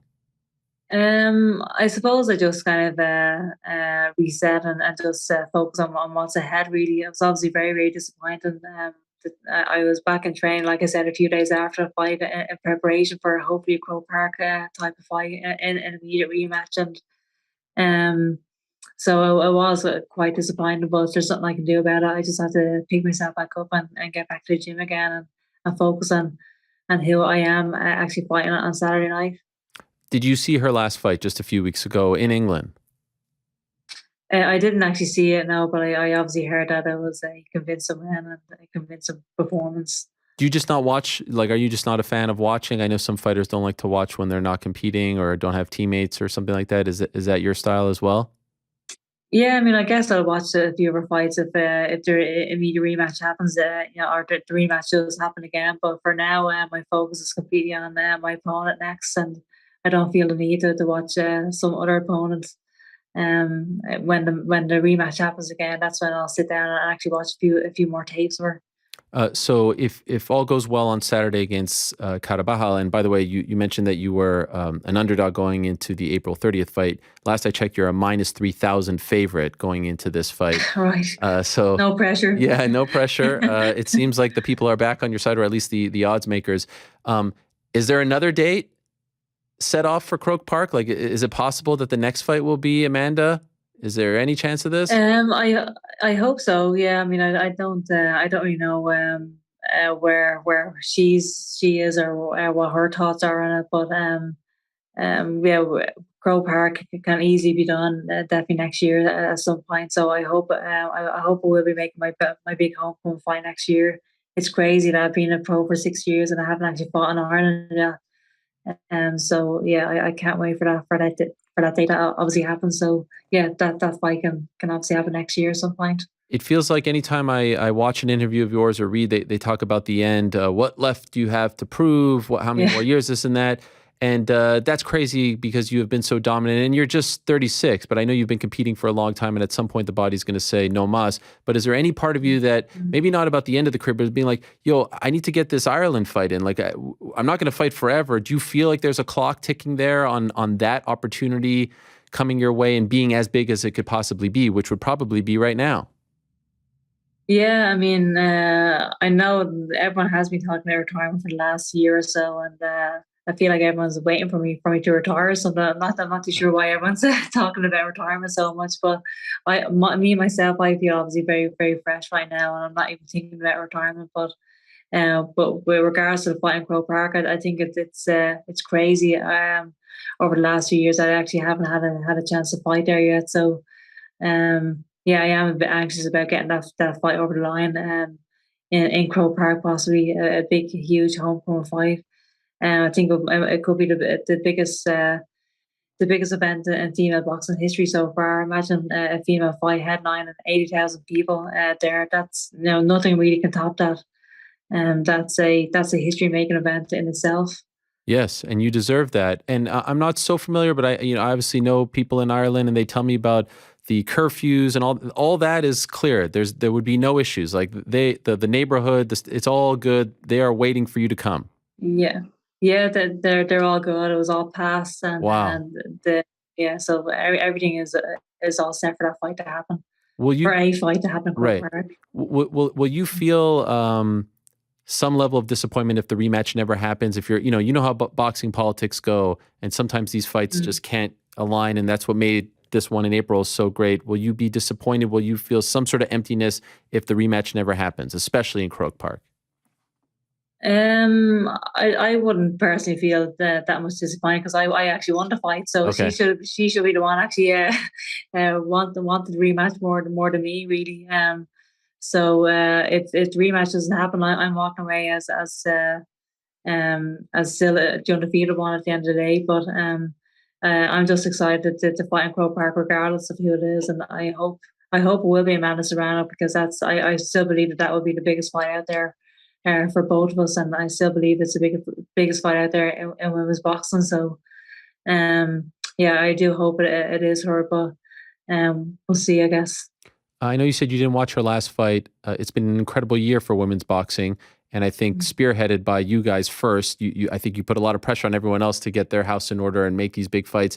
Did you happen to watch the big one at the O2 with Clarissa Shields? And did you watch that card? Yeah, I did watch that. Yeah, an amazing night, and just an amazing event in itself. And both Clarissa and Savannah, again, just a great fight. Both showed a lot of heart and grit, but Clarissa was obviously just too fast, too athletic, just too good in the night. Just a phenomenal performance from her. And the fight before that between Alicia and Michaela Moore as well was also a fantastic fight. Just a great showcase again for women's boxing. And it's amazing that this past year, probably the two fight of the year contenders are actually myself and Soprano, Clarissa Shields and Savannah Marshall. And yeah, that in itself I think is incredible, that over all that's happened this year between male and female boxing, that the two fight of the year contenders are two female fights. That's right. And I think you're putting pressure on the men as well. Crawford, Spence, they're not getting it done. Fury, Usyk, they're not getting it done. So you guys are showing them the way. Is there any chance, like when you watch that fight, and I know you're probably not going to, give us the answer here, but I'll ask it anyway. You hear people say, and you hear her say, Clarissa say, I'm the greatest of all time. I'm the pound for pound queen. Do you kind of laugh and be like, I mean, it's me. We all know it's me. I'm just not going to send out a million tweets about it and tell the whole world about it. But you like when you see that, do you snicker at all? Do you laugh at all? I snicker, by the way. I laugh. I'm just wondering if you do. No, I definitely don't laugh. I think she's obviously absolutely phenomenal, and what she's achieved in the sport is phenomenal as well. So I don't know. I'm not really too hung up on who people think is who the pound for pound great is. I'm doing my thing, she's doing her thing, and I think we're both doing great things for the sport. So all of that, it's great to be in the conversation of the pound for pound list, but all of that is very, very subjective, and I think we just have to stay focused on our own paths, really. Is Baumgartner a potential future opponent for you, do you think? I know she's another matchroom fighter, so I don't know if that helps or hurts. What do you think? Yeah, I think any one of those girls in and around my weight division is a potential opponent, and Alicia, I think, is a fantastic fighter, and obviously the fight between her and Michaela, there's very, very little between the two girls. So I think either one of them are actually potential opponents. So yeah, I have my eye closely on that fight. Obviously, watching it last week. Before you settled on Carabajal as your next opponent, was there any serious talks of you versus Cyborg? She has been trying to get this fight. I know she had her pro boxing debut in late September. Did that ever get close at all from your perspective?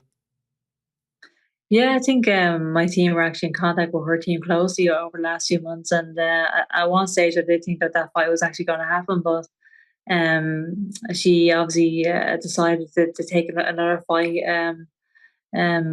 just to get maybe a bit of experience. But I don't really know right now what's happened with that fight, but I mean, I think it would be a huge event in itself, and she's obviously a lot bigger than me as well. It would be an interesting matchup, and if that fight ever does happen, I'd be very happy to take that fight. I know that she's very eager for that fight to happen as well, so we'll see what happens. That could be Croke Park, right? Yeah, I think so, actually. Yeah. What do you think? I'm looking at my manager here. Who's that, Brian? Yeah, Brian's not here, but Tomas is here. Oh, Tomas, the man. Okay.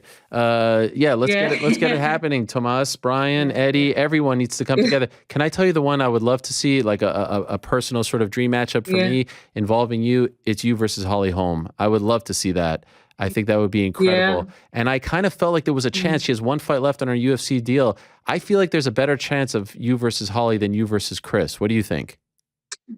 Yeah, that's actually a potential opponent as well. We've actually spoken to Holly Holm's team before as well, and she's obviously she's come from a boxing background, so she has a lot more boxing experience obviously than Chris Cyborg. That would be a huge fight in itself, and I'd be very, very happy to take that. I think she's spoken about that before herself, and I think that fight could be very, very easily made. So I will be very excited about that matchup. Do you think of those three names that I'm talking about, there's any possibility that your next fight is against one of those three people, if all goes well on Saturday against Karen? What do you think? Between Chris Cyborg, Holly Holmes, and Amanda, do you think there's any chance the next one is against one of those three? Yeah, I think so. I'm happy to step in the ring with anyone, Ariel. So whoever my team say, I'm very, very happy. I just want to fight the best. I want to be involved in these big, big fights, and whoever that may be, I'm very happy to step in the ring against. I saw this thing that came out last week, Katie. It was unbelievable. I just want to make sure that I get it correct. There was a poll that came out, and it was from Sports Pro, and they released their annual list of the most marketable athletes in the world. I'm assuming you saw this list, and you were ranked number 47. You were the first boxer, you're the first fighter to appear. Like, it was you before anyone in the world of boxing. You didn't know about this? No, I had no idea about that, actually. I mean, the names on this, the top 10 is Ronaldo, Serena Williams, Lewis Hamilton, LeBron James.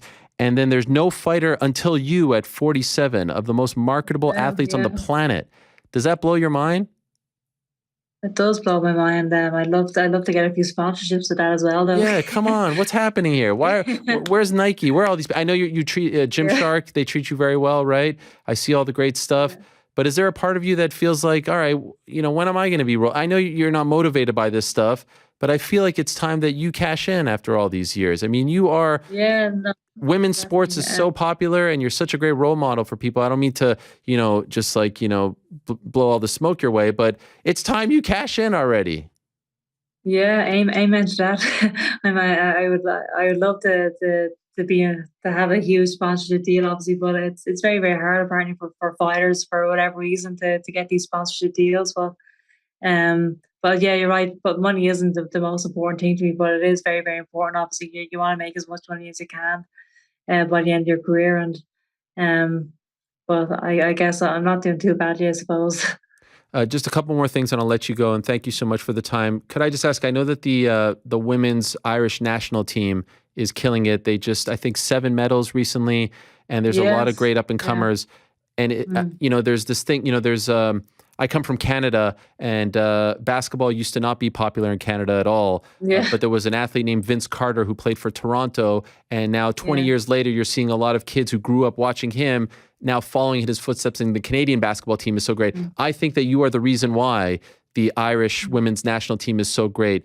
When you see them have this success, do you take pride? Obviously, as an Irish woman, you are proud, but do you feel like you had any sort of part in what is going on now? Because before you came along, none of this was going on. Yeah, I think it's absolutely incredible, really. I think the women's team right now have become a powerhouse in the world of boxing, and they're winning medals on a consistent basis, but in European championships, world championships, and the Olympic Games, and it's just absolutely phenomenal. We've become one of the most dominant countries, and when I was involved in the amateur team, I felt like I was the only one that was actually coming back with medals. But now we have a whole bunch of girls who are who are potential medalists in the Olympic Games again. And it's just absolutely incredible. It really is. And these girls are going to, actually, one of the girls that want to gold medal is a girl called Amy Broadhurst, who actually was over with me for sparring before the Amanda Serrano fight. She's a fantastic southpaw. And just a great fighter. I think she's going to do great things in professional boxing as well when she actually turns over. The world is her oyster. Basically, she's such a great talent. I'm just so excited to see their progress. Well, I hope you take a lot of pride in that and know that it's in large part due to your success. The final question is, and it's the biggest one of the entire chat: will you be appearing in December on the toy show, the Late Late Show, their toy spectacular? Are you going to make an appearance? Well, if I get the invite, I suppose I will. But they haven't invited you? Important question tonight. Come on, I love when you show up there. It's the most heartwarming television of the year. It's like I look forward to it. It's incredible stuff. It is incredible stuff, and it's probably the biggest show in Ireland every single year. Every single person tunes in, so it's a huge night. But I'll see if I get the invite first, I suppose. Okay, well, I'll be tuning in. I wish you the best. I'll also be tuning in on Saturday. Like I said, Katie, it's always a huge honor and privilege for us to have you on. Thank you for making some time for us. Good luck to you on Saturday. Keep doing your thing. Keep representing. Keep winning. And I can't wait to see what next year brings for you. I have a feeling that Croke Park fight is going to happen, and I can't wait to be there when it does. Yeah, thank you so much, Ariel. Great speaking to you again. All right, take care. There she is, the one and only Katie Taylor, the greatest female boxer on the planet. And yes, I'm a huge fan. I think she's unbelievable. I think she is breaking barriers left and right. I think the reason why we saw Savannah Marshall and Clarissa Shields and Alicia Baumgartner and Michaela Mayer just a couple of weeks ago, and yes, I screwed up on that pick, is because we saw Serrano Taylor right over there. You see it right there. Taylor Serrano. And I think it would be a huge mistake, and I hope they're all listening. I hope MVP is listening. I hope Eddie Hearn is listening. I hope they're all listening. It would be a huge mistake if they don't make this rematch. Show the men that you get it done when they can't. Show the men that while they talk a big game, you guys get it done. You deliver for the fans. It would be massive for boxing. This was massive, and look what happened as a result. Make the fight happen. Croke Park. Serrano won her last fight. Enough with this, all right? Eddie, Jake, put your differences aside. Deliver for the people. Make the fight happen. Croke Park, April 2023. Show the world that the women can get it done when the men can't get it done. We're getting Chisora Fury 3. We're getting Terrence Crawford against some other guy. What are you talking about here? Show the world that, much like in the world of UFC and MMA, you can deliver for the fans. That's the fight that we all want. Cyborg would be fun. Holly would be fun. But if we don't get that rematch and we don't get a Katie Taylor fight in Croke Park, what are we doing here? And by the way, how is no one sponsoring this young woman? I mean, I'm seeing some people here. Alex Morgan, she's number 8. And she's huge, and soccer's huge. Naomi Osaka, she should be just as big as them. She is as good of a role model, if not better than all of them. How is she not on that list? Gold medalist, undefeated, returns to action this Saturday. What a day it's going to be, October 29th. Karen Elizabeth Carabajal, who, by the way, is of Argentina, no slouch herself, undefeated, 19-0, defending the WBA, WBC, IBF, WBO, and the Ring female lightweight title, 136 pounds. Tremendous stuff.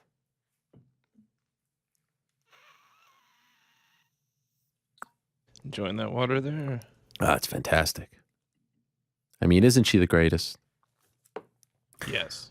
I was going to mention, by the way, that you picked against her. You know, I still think that fight was a draw. You do? Yeah. I hate the 5-5 rounds. Like, I hate the fact that it's 10, so it could be a 5-5. Why don't they make it 11? Right?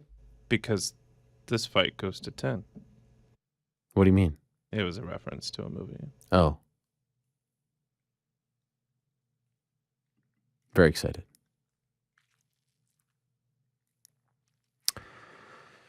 All right.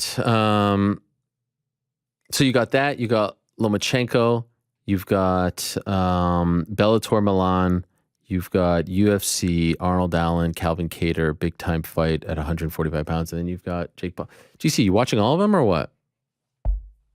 Every single one. Action on all of them? I can't. Maybe the Lomachenko, no. But other than that, yeah. By then, I mean, that's going head to head with Paul Silva, right? Mm-hmm. Yeah. Mm-hmm. Georgia plays Florida this weekend too. Wow, what time? 3:30.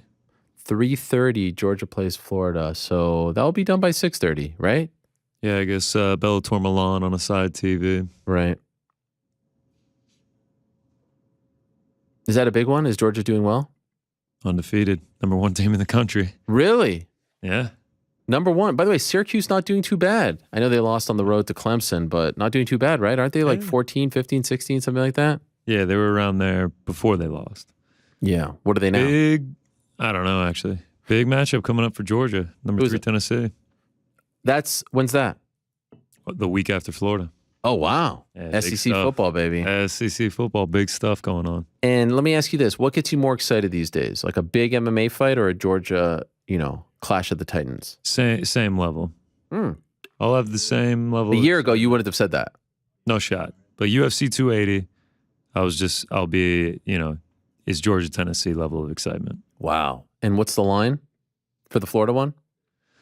I actually don't know. I haven't even looked, but we're going to. You bet on Georgia? Occasionally.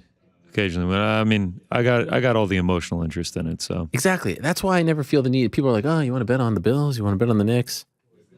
I take it too personally when they lose. What do I need to, add insult to injury, At this point, too, with Georgia being undefeated, if they lose, I'll be hurt enough. Right. If they make it to the national championship, are you going again? Nah. Enough? Nah, it just ain't in the budget. It's in LA this year. It's going to be tougher to get out there. SoFi? Yeah. Man, SoFi's got everything this year. I know. They got WrestleMania too. It's Super Bowl last year. Super Bowl last year. I mean, what a 12-month stretch for them. Yeah. I mean, beautiful stadium, so. Have you been? No. Never even been to LA. Wow, that's crazy. Where's the most west you've been? San Francisco. That's pretty west. I mean, it's just as west as LA. Yeah. Have you been to Arizona? Yes. Really? Times. Went to Arizona this year, man. Waste Management, LFA 124. Oh, that's right. How could you forget LFA 124? Oh, that's right. Was that Phoenix? Yeah. I've been to Arizona a few times. Flagstaff, Grand Any Canyon. Any trips to Glendale? Glendale's right around that area. Yeah. You were Scottsdale. It'd be on the I was in opposite side, Scottsdale. Yeah. Got any tips for me? Nope. All right. Frank would be your guy for that. Just enjoy it. I mean, the scenery is unbelievable out there. Glendale's not the greatest, but the area that the fight's at is pretty cool. Thanks a lot, Frank. Yeah. All right. Well, that's the Katie Taylor side of things. Now let's talk to another headliner who's competing this Saturday, guys. It's going down at the world's most famous Apex, the most epic, historic venue in all of combat sports. It's a very important fight in the 145-pound division for the first time in 3 years. For just the second time in 8 years, Arnold Allen is fighting for a second time in a calendar year. And I was about to do a whole thing. Wait, what does the never mind mean, Joe? Is he here or is he not here? He's here. Oh, okay. You said never mind. No, I had a whole big to do. I had a whole big. Joe's very apologetic. Oh my gosh. No, this is all my fault. I shouldn't have read it. Anyway, he's one of the best 145 pounders on the planet, and he's looking to cement his spot as the #1 contender this Saturday in Las Vegas.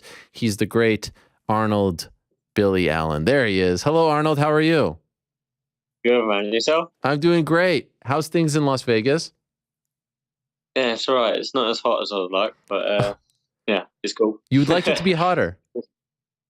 Yeah, man. Pack loads of shorts, but it's actually a little bit chilly. Oh, interesting. Okay, I guess the the winter season is coming up. When did you get there, by the way? Friday. Yeah, last week, Friday morning. Okay, so you were there. Everyone was in Abu Dhabi. By the way, did you watch the fights? No, I didn't. I was probably just walking around town. No, You I couldn't didn't be see the bothered. fights. UFC 280, massive card, Islam. You couldn't be Yeah. bothered. Well, not that I couldn't be bothered. I just I didn't watch it. Any place that you can watch the Ipswich match over there? Any bars showing No. it? I don't think so. I don't think so. Yeah, no, I don't imagine there is. How are they doing? As is what the game? I don't think it's started yet. Oh no, I mean, they're playing today. Yeah. Oh, yeah. wow. No, I mean this season. How are they doing? Oh, yeah. No, they're doing good. I think they'll get promoted this season. Okay. By the way, a bit of an update for you. They're in the 3rd minute right now. It's 0-0. Gosh. Oh, okay. Yeah. I booked you at the same time as an Ipswich match? I know, man. I know. It's fine. I can't watch it anyway. You can't find a stream? I bet you could find a stream. Probably find the stream. Do you know who they're playing? Is it Plymouth? Port Vale. Port Vale. Yeah. No, I saw something earlier. Yeah. I'm kind of out of the loop today. No, I get it. I Everything's mean, gone wild. you've got a lot going on. Did you see the Forest Liverpool match on Saturday? That was something. No, I didn't. How'd that go? Okay, we won. Who's we? Who's we? Forest, of course. Oh, okay. Yeah, okay. Oh, yeah. I see the band. Yeah, it's right here. It's right here. You know, we're all in. Anyway, there's a lot of excitement here. By the way, I don't want to be that guy, but I'll be that guy for a moment. This fight should not be at the Apex. I mean, this is a big time fight. Why is this fight happening at the Apex? Did that bother you when you got the call that it would be at the Apex? It didn't bother me, but I mean, I would have. Yeah, I don't know. A lot of people said the same thing, and yeah, I agree. I agree, but it's kind of all the opportunities I want. It's the main event. It's a headline and all that. It's the guy I wanted to fight. He's one spot above me. It's all those things make sense. So yeah, that's kind of outshadows that for me, to be honest. This feels though, you know, Apex aside, this is the one that you've been searching for, right? This is the one that cements your spot as one of the top dogs at 45, right? Yeah, that's it. Just you know, he's an elite guy. He's tough as hell, and a win over him sort of cements my name amongst those elite. What is happening there? Is that Pacer? Hey, I don't know what's happening. I don't know what's going on. So this cements your spot. What is actually at stake? Do you have any idea? Like, is this a number one contender fight? Is this the fight that gets you the number one contender fight? What do you think is at stake? I don't know. I haven't put too much thought into that. I'm just planning to win, really. So just get the job done and worry about that later. Yeah, it's kind of been like the story of my whole career. Just, you know, keep on winning, and that'll get you where you're going. Right. I feel like it's a victory in its own right that you're fighting for a second time in a calendar year. It's been a while. Yeah. I know it was looking a bit bleak for a minute, but then they offered it. I was like, yes. So yeah, perfect. Yeah. The life is... I got the roller coaster now behind me. Oh, really? That's wild. Are you at the New York? Yeah. Oh, yeah. Wait, I don't know if I should move it, but I'm going to see if we can see the people going up and down. Oh, yeah. Oh, wow. Look at that. Did you try it? Yeah. You did it? No, we were literally just speaking about it. I was here last time when I fought Gilbert Melendez, and there was a load of reviews saying that people got concussions of it. So I was like, no. Yeah, I'll steer clear of that. Yeah. No, thank you. So. And by the way, do you like fighting in Vegas? The what? The Maple Leafs, yeah. Yeah, no, I do. Yeah, they lost to me. Golden Knights. Yeah. You like fighting in Vegas? That's not your thing. No, it isn't. Yeah, I do. It's cool. It's you know, fighting at home is the best, obviously. But yeah, it's cool. There's just more of a fight week feel about it, you know, like there's so much going on. There's a lot of noise, people. It's just all the good things. Did you feel any kind of FOMO watching that July card at the O2 and not being a part of it? No, not really, weirdly. No, I just kind of felt like there was something coming up that was going to be better, bigger, and kind of how I sort of keep my mind all the time, like something better is coming, and that's why we're having to wait my whole career. So it seems to have worked out much time. You're so close. I feel it coming. By the way, could I ask, what were the emotions? I mean, I spoke to so many people from the UK when Leon won. I hope were you watching live? Did you stay up for that one, or did you wake up? Yeah, I did. Oh, thank heavens. I didn't stay up. I got up. Okay, yeah. Good. So you saw it. You saw what? How did you react when he pulled it off? Yeah, I was jumping up and down. But it's it's really cool to see that, and I think a lot of people just thinking I said it because I trained with him, but I say that people ask me how I think the fight's going to go, and from watching him in the training, I believed he was going to win, and everyone's like, "Yeah, you would say that. You would say that."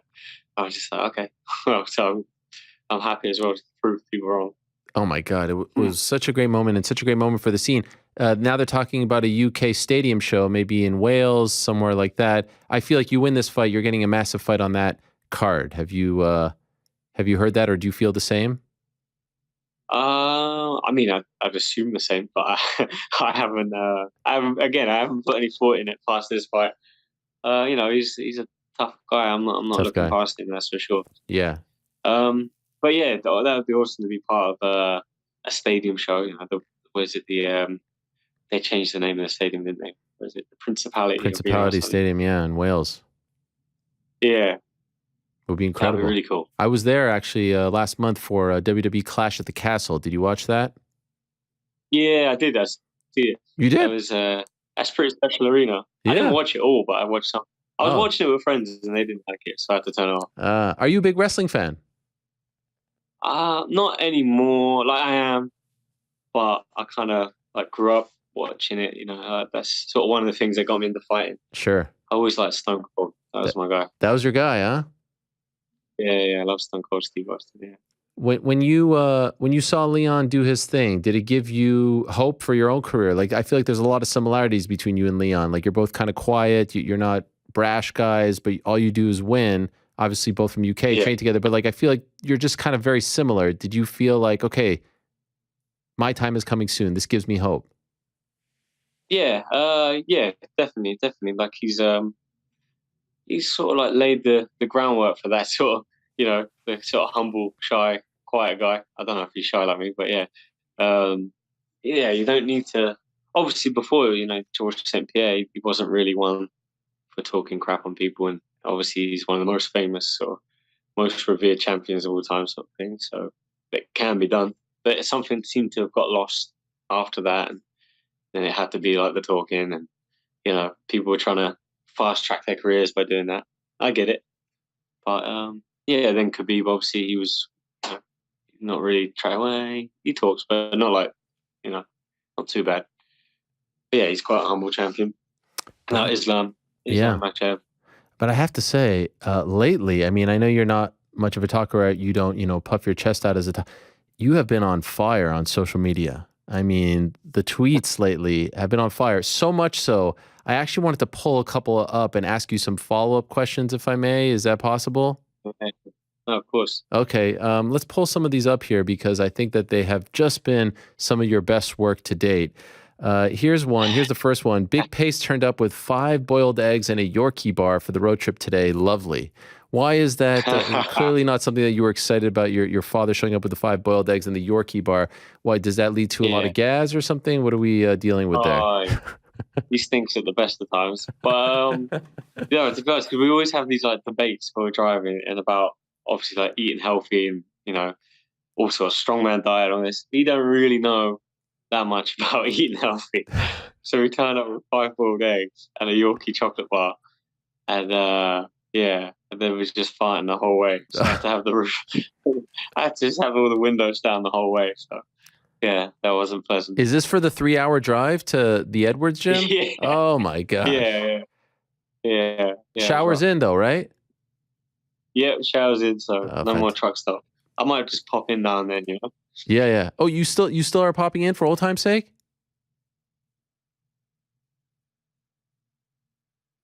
No, I don't, but I might. Okay. All right, let's go to the next one here. My face. Oh, wait. Here's an interesting one. October 4th at 1:31 a.m. That's our time, so I'm guessing that's 6:31. You just tweeted that might not have been a fart. What are you referencing here? It's just kind of out of nowhere. Yeah.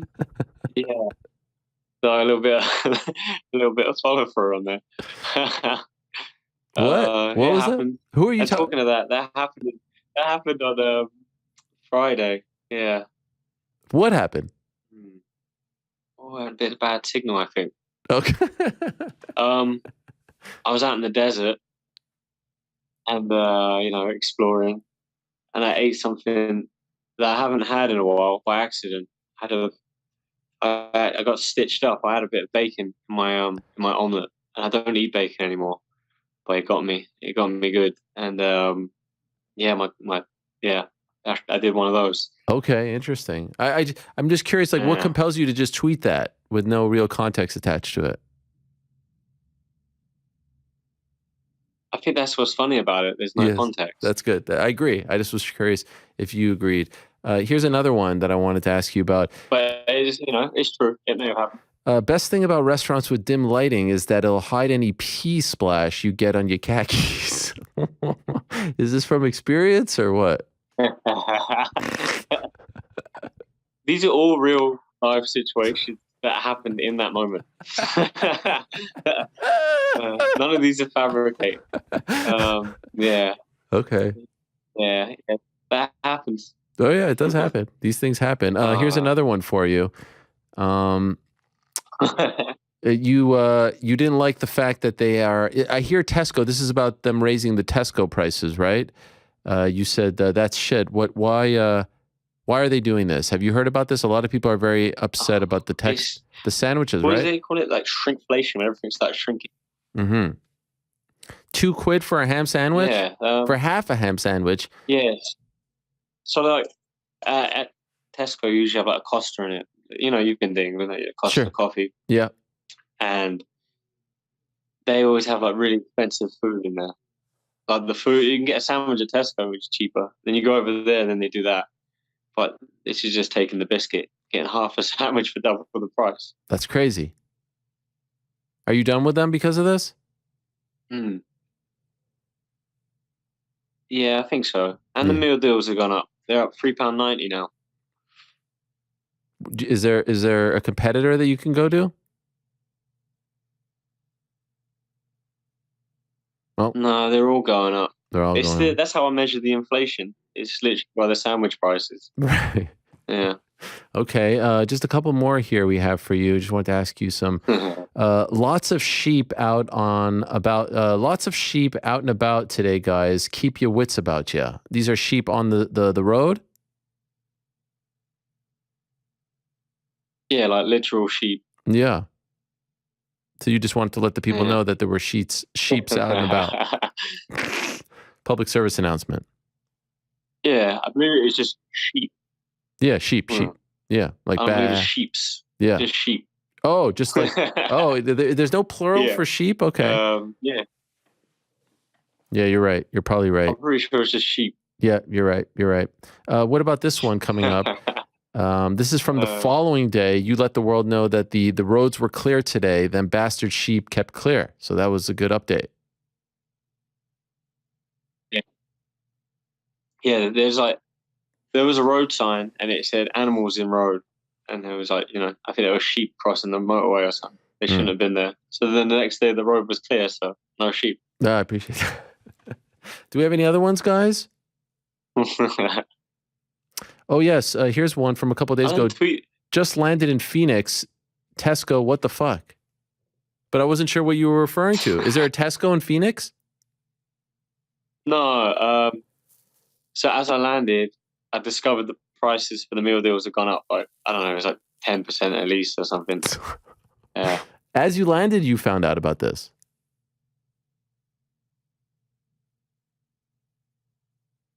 You found out about this as you landed? I had about 1 million people tweeting me to tell me. Okay, all right, wow. Pretty much, yeah. Wow, okay. There's just one left here. Never a winner when you blow that arsehole out of your favorite pants. Thumbs down.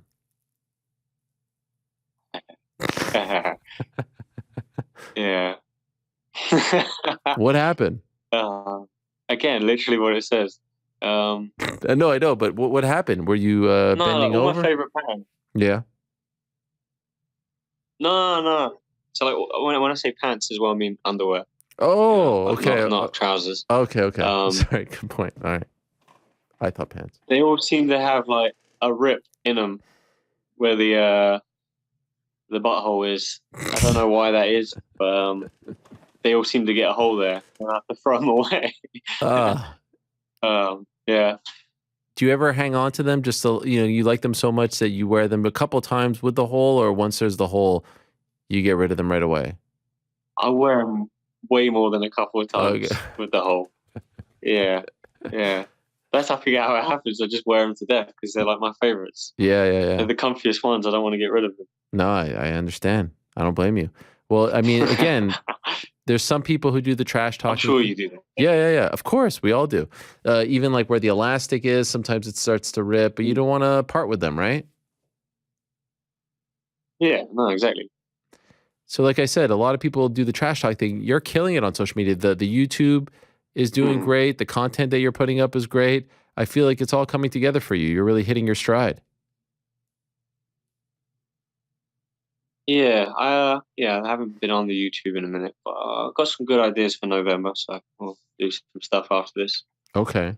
And I'm curious to see how it all plays out. You know, the champ is going up to 55. How do you think he's going to do at 55, Volkanovski? You think he's going to have success there?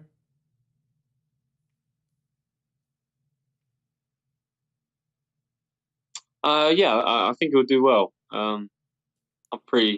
He's good, man. He's pound for pound number one for a reason. So I'm sure if that's the move he's making, I'm sure he's going to make a good effort. He's not going to go out there and look out of place. You know? Sure. By the way, any trips to Montreal? Yeah, probably in a few months. Okay. Well, I wish you the best. Can't wait for the fight this Saturday. Good luck to you. Big spot for you. Long overdue. Keep up the great work. Keep up the great tweets as well, the great content.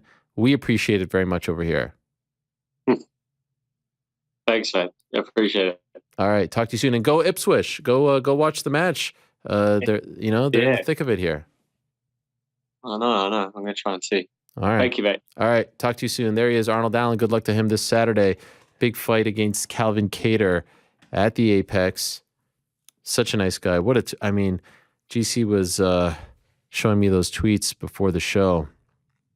I love how all the tweets are like, they just speak for themselves. Oh my God. And yeah, he doesn't really like give you a lot in terms of explanation. He's because like, it's just that's it. Like he literally is talking about sheep on the road. Did I say sheeps? That was a mistake on my part. Yeah. What else is like that? Moose, right? Fish, deer. Yeah. What else? I feel like there's a few others. Sure. Yeah. Let's see where Arnold is slotted here. -120 for Arnold Allen right now. Calvin Kattar +100. What do you guys think? We'll have to find out. All right. GC, you're laying lumber? Oh, yeah. Yeah? Big line movement in this fight. What do you mean? Allen opened as a pretty big underdog. Really? Let's I see. want to say he opened at like +180 or something. +150 according to Best Fight Odds. DK Sportsbook? Mm-hmm. Yeah, I mean, it's come down. He's the favorite pretty much across the board. Jumped up to as big as +170. How's that Anderson Silva Jake Paul line? It's plummeting towards Jake Paul. I really did a bad number taking Silva so early. Would you still, if the odds were what they were, you'd be even more into Silva, right? This doesn't make you feel any different. No. Interesting it's thing. like I wonder, shocking me that Jake Paul is -185 now on DraftKings. It's a weird thing. I wonder if it's because, he posts those great highlight videos and people see that and they're like, oh, yeah. He's the man. Some people think it's rigged. Really? I think some people do. That it's just like set up for Jake Paul to win. I mean, that's just dumb. Great tweet here from Nicholas. Is there any show in the world that goes from I Know What You Did Last Summer to the best female boxer to ever live to pee sprayed khakis? Oh, best female boxer to ever live to pee sprayed khakis. I mean, it's a great, it's a great question. I don't know if there is one. I think his reactions made it funnier. I was dying back here. Especially, I think the delay made it funnier also. He's great. He's amazing. By the way, you guys have never seen I Know What You Did Last Summer? I have seen it, and I respect your decision to say that that's the scariest movie you've ever seen. No, that wasn't the question. No, that's what I heard. The question was, what's your favorite scary movie? Okay, just humor me for a second. You ever see... Wait a minute. Yeah. Why is it your favorite? Oh, 100% because of Jennifer Love Hewitt. Jennifer Love Hewitt in her prime was a pound for pound great. Also, Freddie Prinze Jr., my guy. Sarah Michelle Gellar? His wife, Freddie Prinze, legend. Freddie Prinze, good personal friend of mine. Text friend. Now, of course, when I saw the movie, I had no idea that we'd become friends. But it actually is a very scary movie. Scream was scary. Scream was funny, but also scary. You guys saw Scream, right? Funny. There was some funny parts. David Arquette, Courtney Cox. Matthew Lillard. Don't know who that is. Skeet Ulrich. I want to ask you and the whole team what their favorite scary movie is. Not what's the scariest movie you've ever seen. I guess I just wouldn't even expect those to be considered scary movies. Oh, yeah. I mean, I don't go like hardcore scary. What's the Wax Museum one? You ever see that one? Something about dolls? Oh, House of Wax. House of Oh. Wax. I saw that in theaters with my girlfriend, now wife. Have you seen Candyman? Candyman. Is that the one that you have to say 3 times? Yeah. No. I'm not a big scary movie guy. I don't understand these people that love scary movies. I get it. Like, who wants to feel scared? I mean, it's Who wants to be uncomfortable? the same people who watch UFC fights that turn into No. bloody messes. Nah, it's not the same. Chucky? No. No? Chucky used Child's to Play is- terrify me when Yes. small. Had a doll that, like, I can't even remember what it was called, but it was like a look-alike doll when I was like 3, and I threw it out because I was so scared of Chucky. Chucky was terrifying, and now he's enjoying a renaissance. I mean, he's a superstar now. So he's got a show. I think our friend Devin Sawa is on it. On, I think, USA Network, right? But the movie wasn't called Chucky. It was called Child's Play. Right. Correct? Right. Yeah, he was great. He was great. Problem Child. Have you ever seen that one? No? Say it again. I'm sorry. Problem Child. Have you seen Problem Child? Was that the show this weekend? That was pretty funny. Oh, yeah, that is a good one. Yeah. That's a good one. You like Little Nicky? Is that one of your other favorite scary movies? Wasn't the best Adam Sandler offering, if I'm I being think I honest. actually skipped it. Yeah, it wasn't a great one. The voice it was like, Little Nicky's a good Saturday Night Live skit. It's not a great movie, if you know what I'm saying. Some of his later stuff, not as good as some of the other. I mean, he had a stretch there where he went from Billy Madison to Happy Gilmore to Big Daddy. And real quick, To you never Waterboy. saw My Bloody Valentine? I think that's Canadian. Yeah. My Bloody Valentine. It sounds From like a the band. 80s. Is that a band? There was a band from Ireland that named them, or Scotland that named themselves after it. Okay. No, I'm not familiar with that one. Pretty good. Yeah? Good old slasher film. All right. Well, maybe Fabian Edwards has a say in this conversation. Let's move along to him. So we spoke to Katie Taylor, one half of the main event for that DAZN card. Speak to Arnold Allen, who of course is going up against Calvin Kattar. We'll speak to him in a bit as well. But Fabian Edwards has a big fight on the Bellator card in Milan, Italy. Big spot for him coming off his big win over Lyoto Machida back in May. It's Bellator 287. It's Fabian Edwards versus Charlie Ward. First time we get a chance to speak to Fabian Edwards, and there he is. Hello, Fabian. How are you? I'm good. How you keeping? I'm keeping well, my man. Thank you very much. It's great to have you on. By the way, your favorite scary movie of all time. What's number one for you? Are you a big scary movie guy? Not really, Not Yeah. really. I agree. Well, I watched Smile the other day. Smile. Smile. In cinema. Yeah, that was scary. A little bit scary. You guys know Smile over there? Like Yeah. a new one. Oh, I didn't know that one. All right. You recommend it? I recommend it. Okay. Good. All right. Well, it's good to have you on for the first time, my friend. You've got a big fight coming up in Milan. Can I ask you, were you at all surprised that you went, with all due respect, I'm not sure, but Lyoto Machida's a legend. You went from Machida to Charlie Ward. I was a little bit surprised that you went from Machida to Charlie Ward. Were you surprised? I was surprised as well. If I was honest, I didn't really want the fight. I wanted somebody else. I wanted Misasi. You know what I mean? So I wanted Misasi or John Sota or a rematch. And that's what they gave me. You know, they gave me Ward. So it is what it is, isn't it? Did you try to push back? Did you say, hey, can I get Musasi? Can I get one of these guys? And what did they say? They said, just fight Ward, someone else, and then get a world title shot. So they gave me the path.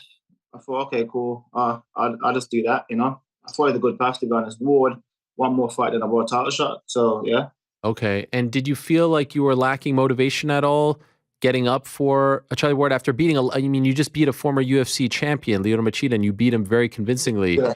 Were you searching for that motivation? Were you lacking motivation? No, not a chance, because obviously my brother just won a world title and I'm like 1 or 2 fights away from a world title shot myself. Yeah. I mean, so motivation wasn't really Charlie Ward. It was just me in it. You know what I mean? I was more focused on what I need to do to get myself to a world title shot, you know? So yeah, there was no slacking for me. Wait a second. Your brother just won a world title. Which world title? Just kidding. Leon, headshot. What was it? Can you tell me what like internally? It's one thing for me to talk about it. It's one thing for the fans. That's your brother.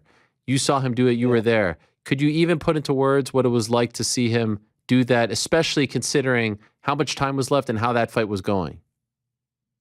Nah, you can't even put into words. You know what I mean? Like, obviously you can say you're over the moon and all of that, but you just can't put it into words because the feeling is something else. You know what I mean? It's crazy. It's crazy. Even now when I watch back the fight, or I watch back the little clip, I still feel those emotions. You know, it's a mad thing.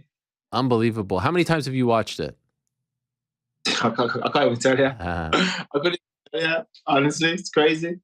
The clip of the activity in between rounds and the motivation with the Rocky music and all that. I feel like I've watched that 1,000 times. I'm sure you've seen it a bunch of times too, right? Yeah, I've seen it loads. Now, be honest with me. That's your brother. You can say it. Like, has he changed since becoming champ? Like, is he getting a big head? Is it getting to be too much? Nah, still the same person, right? You know what I mean? He's still the same guy. So to us, he's still the same person. You know, he just obviously got the gold belt and obviously he's achieved that goals. But yeah, still the same guy, to be honest. The ego hasn't gone bigger. He's not Mr. Big Shot now. No, he's not walking around with his t-shirt off and shit like that. You know, it's not that yet. You know what I mean? He's chill. He's just a calm guy, you know? Respect. I'm happy to hear that. Not surprised as well. What did that do for you? Like, do you feel like now, I mean, obviously you're proud of him. It's great, but like, did that give you motivation? Did that inspire you? How would you describe what it has done for you now to see your brother climb that mountain and reach the mountaintop? How do you feel like that has, played an effect or some kind of impact on your career? Definitely motivation. You know what I mean? Because I've said 2023, both going to be holding world titles. You know what I mean? And obviously he's done his part. So it's up to me to do my part now. You know, so it's definitely motivation. Not even pressure or anything, just motivation. I think it's inspired a lot of guys as well in Birmingham because he's the first one to do it all from the UK. You know what I mean? He never left his camp or anything. So yeah, it's like motivation, inspiration, like it's everything. And it's everything. Do you still live in Birmingham as well, right? Yeah. Do you feel that inspiration? Like, do you feel that things have changed the way people view your family, the way people view him, the way people have reacted to this? Like, can you sense that as well? Yeah, definitely can sense it. Especially like even me, I ain't even won that for, but I got people recognizing me even more. Wow. You know what I mean? And it's just crazy. Just the knock-on effect that it's had on everyone. The gym's more full. You know what I mean? There's more kids in. It's a mad feeling. Wow. Early on, when you decided to sign with Bellator, were you ever close to signing with the UFC? I will admit, I was surprised that Leon's brother went the Bellator route. Were you close to signing with the UFC? At the time, I was like 5-0. Yeah. You know, I was 5. So we spoke to them. They said I needed a few more fights. You know, and at the time, Bama's just collapsed. You know, I had like kids on the way and stuff, so I was like, I need to eat. You know what I mean? So. Yeah, I saw them in Bellator. They've been good to me so far, so I can't really complain. You're happy with them? They treat you well? You feel like you're in a good spot with them? Yeah, I feel good. You know, yeah, I feel good. My thing with them was as long as you can keep me active, because I used to have, when I was amateur and stuff, I used to have 7 fights in a year. You know what I mean? I was constantly fighting every month. So my main problem was, can you keep me active? And yeah, it slowed down a bit over the COVID time, but I think it'll pick up. You've had an extensive amateur career, more extensive than most. You had multiple fights. I have the number right here. You went 9-0, I think it was, as an amateur, correct? 10. 10-0, excuse me. All right, 10-0. A lot of guys don't do that. Maybe 1, maybe 2. Why did you Why did you stick around as an amateur for so long? Because like I started late, so I started training at 22. You know what I mean? Like, so before I didn't do anything. So my main thing was, rather than rushing and effing it up, I'm able to take my time, build my amateur record, and by the time I jump over to the pro, everyone's gonna already know me. You know what I mean? So that's the route I had to take, and it kind of worked out because straight away I was signed to a big promotion in the UK. And what were you doing before 22? Like, what were you doing before you got into this? I was naughty, but I was also doing carpentry. I was naughty, but I was in carpentry. I was in carpentry, you know, I was qualified carpenter. So yeah, just doing that, to be honest. And was it your brother who got you into this? Nah, nah. You know, like, he never like told me come fight. You know what I mean? Like, go and fight. It's I just thought, I've always been able to fight. You know, like, not professionally, but I've always been able to handle myself, you know. And I thought, let me just give it a go. I tried it. I went in there. I got battered. I got battered by everyone, which kind of fueled me to go back even more so I can get better. And yeah, just started from there. Was it the same gym that he was at? Yeah, same gym, UTC. And so when you were seeing him do his thing, like, you weren't thinking like, oh, maybe I should go this route. It was like, it had nothing to do with him? Nah, just like, I wasn't really, I mean, I wasn't really thinking, okay, he started when he was like 16, almost 17, you know? So I wasn't really thinking I want to do it, you know? So yeah, just kind of just a late thing. I just decided I thought, let me try, you know? And how soon into that experience were you like, okay, this is something that I like, that I want to do. This is going to be my new career? I think I started my second amateur. After my second amateur, I went in there and I thought, nah, I can do something with this. You know what I mean? I actually thought I can do something. I know some people are delusional, but I thought, nah, I can definitely do something. And I just took it and just went like full force with it. Wow. Were you nervous in the early amateur days? Yeah, I remember my first fight. I felt my first fight. So I'm in the changing room, getting ready, and my guy never turned up, but they never told me. You know, so I'm in the cage, and I'm like turning out to my brother. I'm like, who the fuck is it? You know what I mean? Like, who's this guy? My brother's like, what? They brought like a random guy in from the other changing room with all this. What? I'm looking like, so I'm like, I'm already nervous as it is because it's my first fight. So I was like, run out there, I'm like, panic and like threw some crazy kick, like body kick, and like the fight was stopped in like 4 seconds. Wow. You know what I mean? So I didn't even get a chance to even like get into it, but yeah, it was a bit mad. That was Jordan May, Budo Fighting Championships 10. Yeah, a bit mad that was. They just brought in some other guy and were hoping that you wouldn't notice? I remember turning around thinking, I don't even think he was in my weight class. Oh my gosh. Well, it worked out. Dude. You won in 4 seconds there, according to Tapology. So yeah, that is unbelievable. Now, when you started to come up, and it wasn't even that long ago, I remember hearing an interview with you on Eurobash where you were talking about you were a janitor while you were still right before, like even when you were in Bama, you were working as a janitor as well. Is that accurate? Yeah, because I done the carpentry, and then when I decided to go pro, like with the apprenticeship until I passed. So I passed out my qualification. And I took the fighting full on, you know what I mean? Because I couldn't really do a full-time job and be able to train the amount I wanted to train, you know? So I just got like a cleaning job, which allowed me to clean like either at 4 in the morning or either 1 or like 12 at night. Wow. You know, I go there, work like about 4 hours, sleep, and then go train for the day. And you weren't exhausted? Yeah, of course, of course. But I had in my head, I just knew eventually I'll get to this stage where I'll be earning enough not to do that. Mm-hmm. You know, so I just do it, keep grinding, and just it's kind of paid off. So yeah. And at what point in your career did you say goodbye to the janitor job? Probably when I signed with Bellator. Oh, really? So that's what you needed. So you needed that security. Yeah, I needed like a bit more money, you know. So yeah, when I signed with Bellator, I was like, okay, I can fully like I can throw that to the side. Yeah, and yeah. Janitor for what kind of building? it's like a restaurant. Okay. You know? Yeah. Restaurants, I go there and I do the cleaning. I mean, or before it opens, I'll make sure I go there and get it all cleaned up, you know? Tough job though, right? I mean, that's a really tough job. Especially when like the proper inspecting, making sure you do the job properly. Ah, man.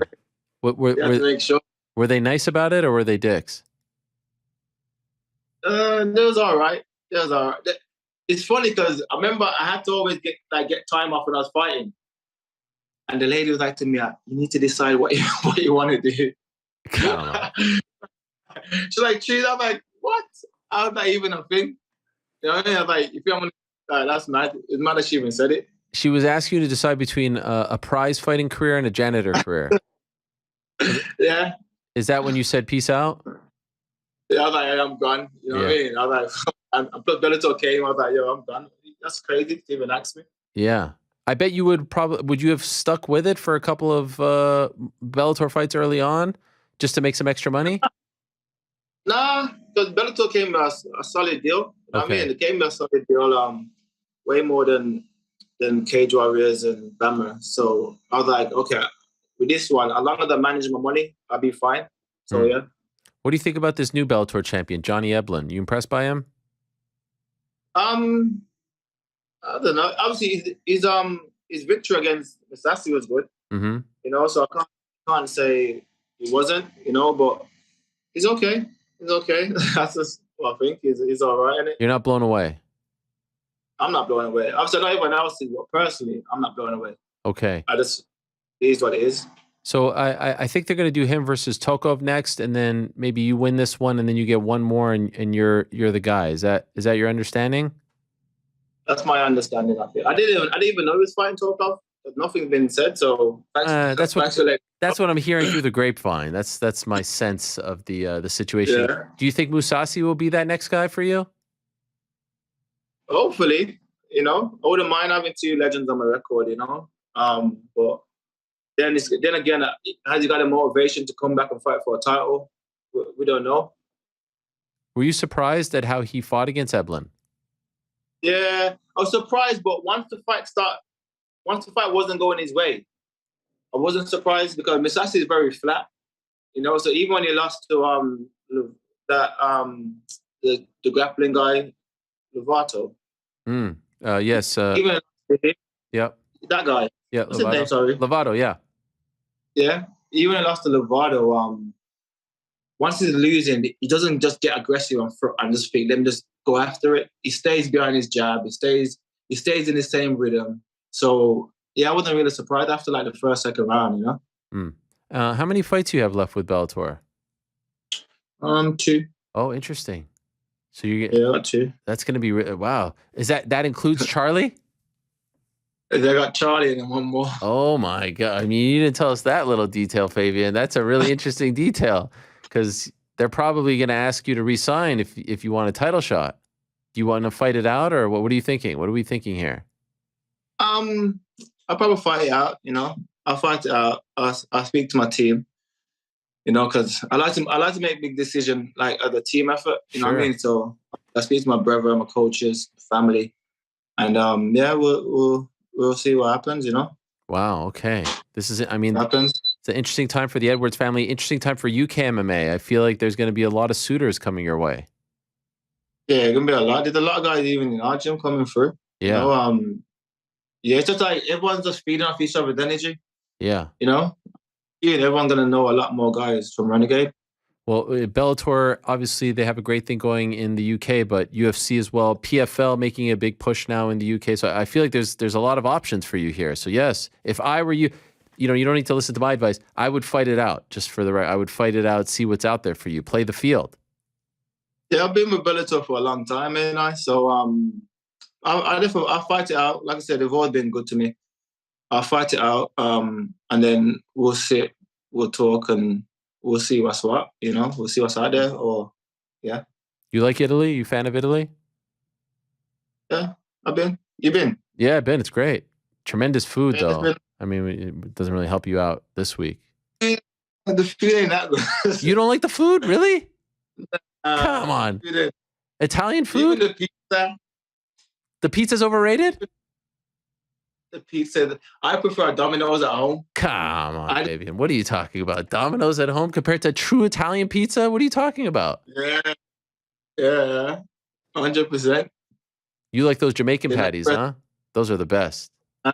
True Jamaican. Oh yeah. Where I grew up in Montreal, in Canada. Okay. There's a big Jamaican community there, and there was a place that had the Jamaican patties there. with the beef inside. Tremendous. That's good. That is good. Yeah. What other Jamaican food you tried? I like. Well, I don't know. Like, I love plantain. Yeah. Plantain with rice, things like that. What would you call like traditional Jamaican food? Curry mutton. Curry mutton, rice and. Yeah. You know? Is there good spots in Birmingham? There's a few, but they're none compared to my mom's. Yeah. Honestly, they're none compared to mom's. Legend. Well, a very exciting time for the family. You've got a big fight coming up this Saturday. A lot of fighting on this weekend. Your teammate Arnold Allen also fighting in the UFC. So a lot going on. Very exciting times for the team. And I wish you the best, my friend. Thank you for coming on for the first time, the first of many. Yeah. Good luck to you. Thank you. And again, congrats to you and your family once again on everything that's happened to you guys. I couldn't be happier. I had the chance to see Leon in Wales. He was there with his son and some other youngsters for the wrestling event. That was so cool. You didn't come. Why didn't you show up to that? You're not a fan? He didn't invite me? God, see, he did change. He would have invited you 6 months ago. Next one, Fabian. Good luck to you, my friend. Thanks for coming on. Yeah, cheers. Thank you. All right, there he is, Fabian Edwards, one of the rising stars in Bellator, number 2 ranked middleweight, fighting Charlie Ward. Of course, longtime SBG fixture. Adam Piccolotti against Mansour Barnaoui is the main event. Saul Rogers against Tim Wilde. This one kind of flying under the radar, but I like Fabian. You know, he had a bit of a rough patch there, but back on track after that scintillating win over Lyoto Machida back in May, like I said. Knocked him out in the first round via left hooks. Looks and sounds exactly like Leon, right? I mean, as you would imagine, brothers. But like when he laughs, sounds exactly like old Leon. The same guy. Yeah, it's amazing. I love it. Team Renegade, UTC, Ultimate Training Center. They are on a roll. Started his career perfect 9-0. Lost a split decision to Costello Van Steenis, and then Austin Vanderford lost a decision to him. So he's never been stopped. Also had a 10-0 amateur career. Big spot for him. All right, let's go back to Las Vegas now. The other half of the headliner this Saturday. Again, very important fight in the featherweight division. 2 of the very best in that weight class going toe-to-toe. A potential number 1 contender fight. Crazier things have happened. It's Arnold Allen against our final guest of the day, the one and only Calvin Kattar. There he is. Calvin, what's up, man? How are you? Final guest. It's an honor. Saving the best for last. Absolutely. Like and don't worry, I'm not going to mention Monday Night Football or anything like that. We don't need to talk about, there's nothing to talk about. So don't worry, I'm not going to bring it up, okay? I've been real quiet lately, Ariel. Have your fun. Have at it, man. I had the last 2 decades. The least I could do. We appreciate that. Thank you. That's very, very kind of you. Yeah. And yes, yesterday I texted you to come on. Didn't get the reply back. I was like, wow, is Calvin mad at me? Forgot to mention that it was the new number. So now I understand why. So I'm sorry about that. You probably saw this and you were like, whoever this is, take a hike. I would imagine you would have replied had you known it was me, right? Of course. So, I mean, honestly, I'm usually MIA during fight week. A lot of times, if it's important, they'll reach out to, Tyson. Yes. But I still kept your old number in case you're trying to just, pull something over on us. In case you don't answer this number, I'm gonna reach out to the old one in case you're trying to misdirect us. No, I don't know who that person is. I think someone else has it. It's a bit of a mess of a situation, Calvin. We don't have to get into that. But let's get into your situation. Speaking of a mess, by the way, Austin in June, that was a mess. What happened, man? I gotta say, first and foremost, I didn't see the interview, but my buddies told me I got a lot of respect for the fact that not because it was, biased towards me that you told Emmett you thought that I won, but just out of respect that you kept it straight. You know what I mean? It just Thank you. two people sugarcoating shit. I felt like I did enough, man. It's nothing against him. Same thing with Sugar Sean and Jan. It's like, it's not the fighter's fault. You know what I'm saying? It's they're out trying to just get a W, but I outstruck them. I had 2 of 3 judges had me winning 3 of the 5 rounds. He had 21 stitches or something in his eye. I had no laceration. I don't get it, man. The only thing that sucks now is I'm sitting without my win side money, and I think he might be in line for an interim title fight. But at the end of the day, all you could do is focus on the next one and earn everything you want in front of you. So it's just on to the next one. It is what it is. But that last one sucked. Was it demoralizing? Like, how did you handle it in the aftermath? How did it feel? Because it felt, if memory serves me correct, and I did as well, like, it felt like a lot of people thought you had won. Yeah, not to say I've seen it was a close fight. I've seen worse robberies, but I mean, I just felt like they got it wrong. You know what I mean? Like I said, just going off facts, and I mean, they want to talk about damage. I mean, I did more damage too. Look at the pictures. Look at it is what it is. But yeah, like I said, now I'm just sitting on. The only thing that really affects me is the money side on the back end, and then obviously the derailment of a longer path to the title. But if you are who you think you are, then it just takes a little longer to get there, and you got to believe that. And I do. So I know we got a tough test ahead of us in Arnold Allen, and to not give him my full focus would be a mistake. And he has my full attention. And you're referring to the fact that you have like the win show pay scale, right? So yeah. That sucks, man. That sucks. So you got robbed. It sucks, bro. Oh my gosh. And it's 50-50? Like it's like it's half your pay? Yeah, half my fucking pay, man. It sucks. So that's what hurts the most, especially with this maybe a recession coming up. I'm trying to secure some long-term money, and we don't get retirement in this game. You got to be smart with it when you get it. So these are things I'm working on, and but I mean, in the short of it, no one really gives a shit about all that. They just, and in the long term, it's like they just see whether you won or lost. They don't see the red tape and all the other bullshit. But I felt like I said, I felt like they got it wrong, and I mean, at this point now, it's water under the bridge, right? Because it's always who's the next fighter getting fucked, right? They're always onto that. It's like, and then it's the next news clip, and then we're on to the next one. It's just how it works. That is how it works. Unfortunately, by the way, have you rewatched the fight? I have one, I think one time. I don't watch it much. I watch a little bit. I don't really watch many of them a lot, but I did rewatch it. I still felt like I did enough. I feel like the first few were razor close, but you want to talk damage? I opened up his eye in the first round. My arms are sore. He hit me with a lot of arm shots. I understand the optics kind of looked, like I was backing up maybe, or he hit my arms. He was pushing after his combinations, so like it looked like. But I mean, I climbed the cage after the damn fight. I put my hands up. I felt like I did enough. Everything was great. Austin was great all week. Everything was wonderful. My sister had moved there. She had a baby. I just got to see the baby after a month it was born. He was born. I can't call babies it. Yes. Bad habit. Yeah. But everything felt good, man, except, the only reason why I went there was to just get that W. So I just, all you can do is take the positives, pick up, move on. And it's definitely just, fueled, training.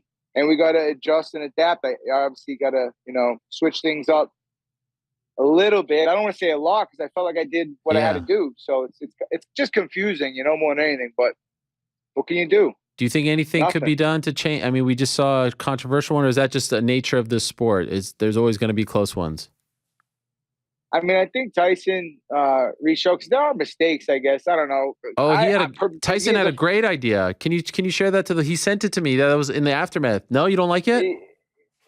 No, I'm not saying I don't like it. I'm just saying like that's a whole bunch of shit that I focus on fighting. You know what I mean? Sure. When he told me I had 2 of the 3 judges had me winning 3 of the 5 rounds, I was like, what? And I was really confused because I don't even get to that level. I'm just like, split. I lost what? But then he goes and dives in, and I mean, he's got a ruling system that he thinks will work better. And it's kind of more in my situation, I want to say. He could break it down better than I could. I don't even want to go get him, man, because honestly, people hear this type shit. I hate talking after a loss. You seem like a poor sport loser. I get it. It is what it is.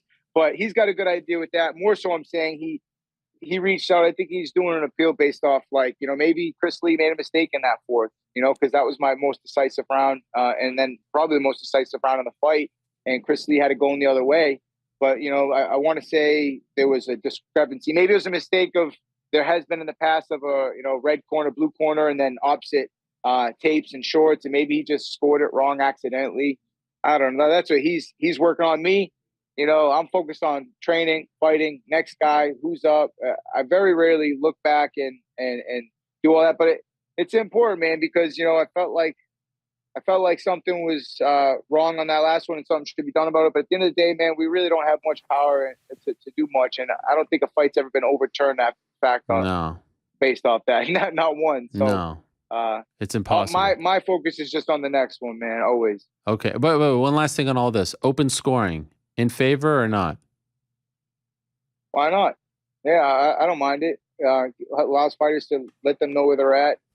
I'm all about transparency and everything. I got nothing to hide. Yeah. No one else should. I mean, what's wrong with transparency? I think everything has gone towards that, over the years. So I agree. Scoring, not much different and can't hurt it. I mean, the system's already fucked up, right? Well, I agree 100%. We got to do something. We got to do something. So you went from that great crowd, that great new arena in Austin. By the way, that's so crazy. Your sister had just moved to Austin. What are the chances that you would headline a show in Austin? And I know that's crazy. That's unbelievable. And now you go to the Apex, Calvin. Come on. Is there a part of you that's like, man, Apex? Come on. You deserve better. This is a big time fight.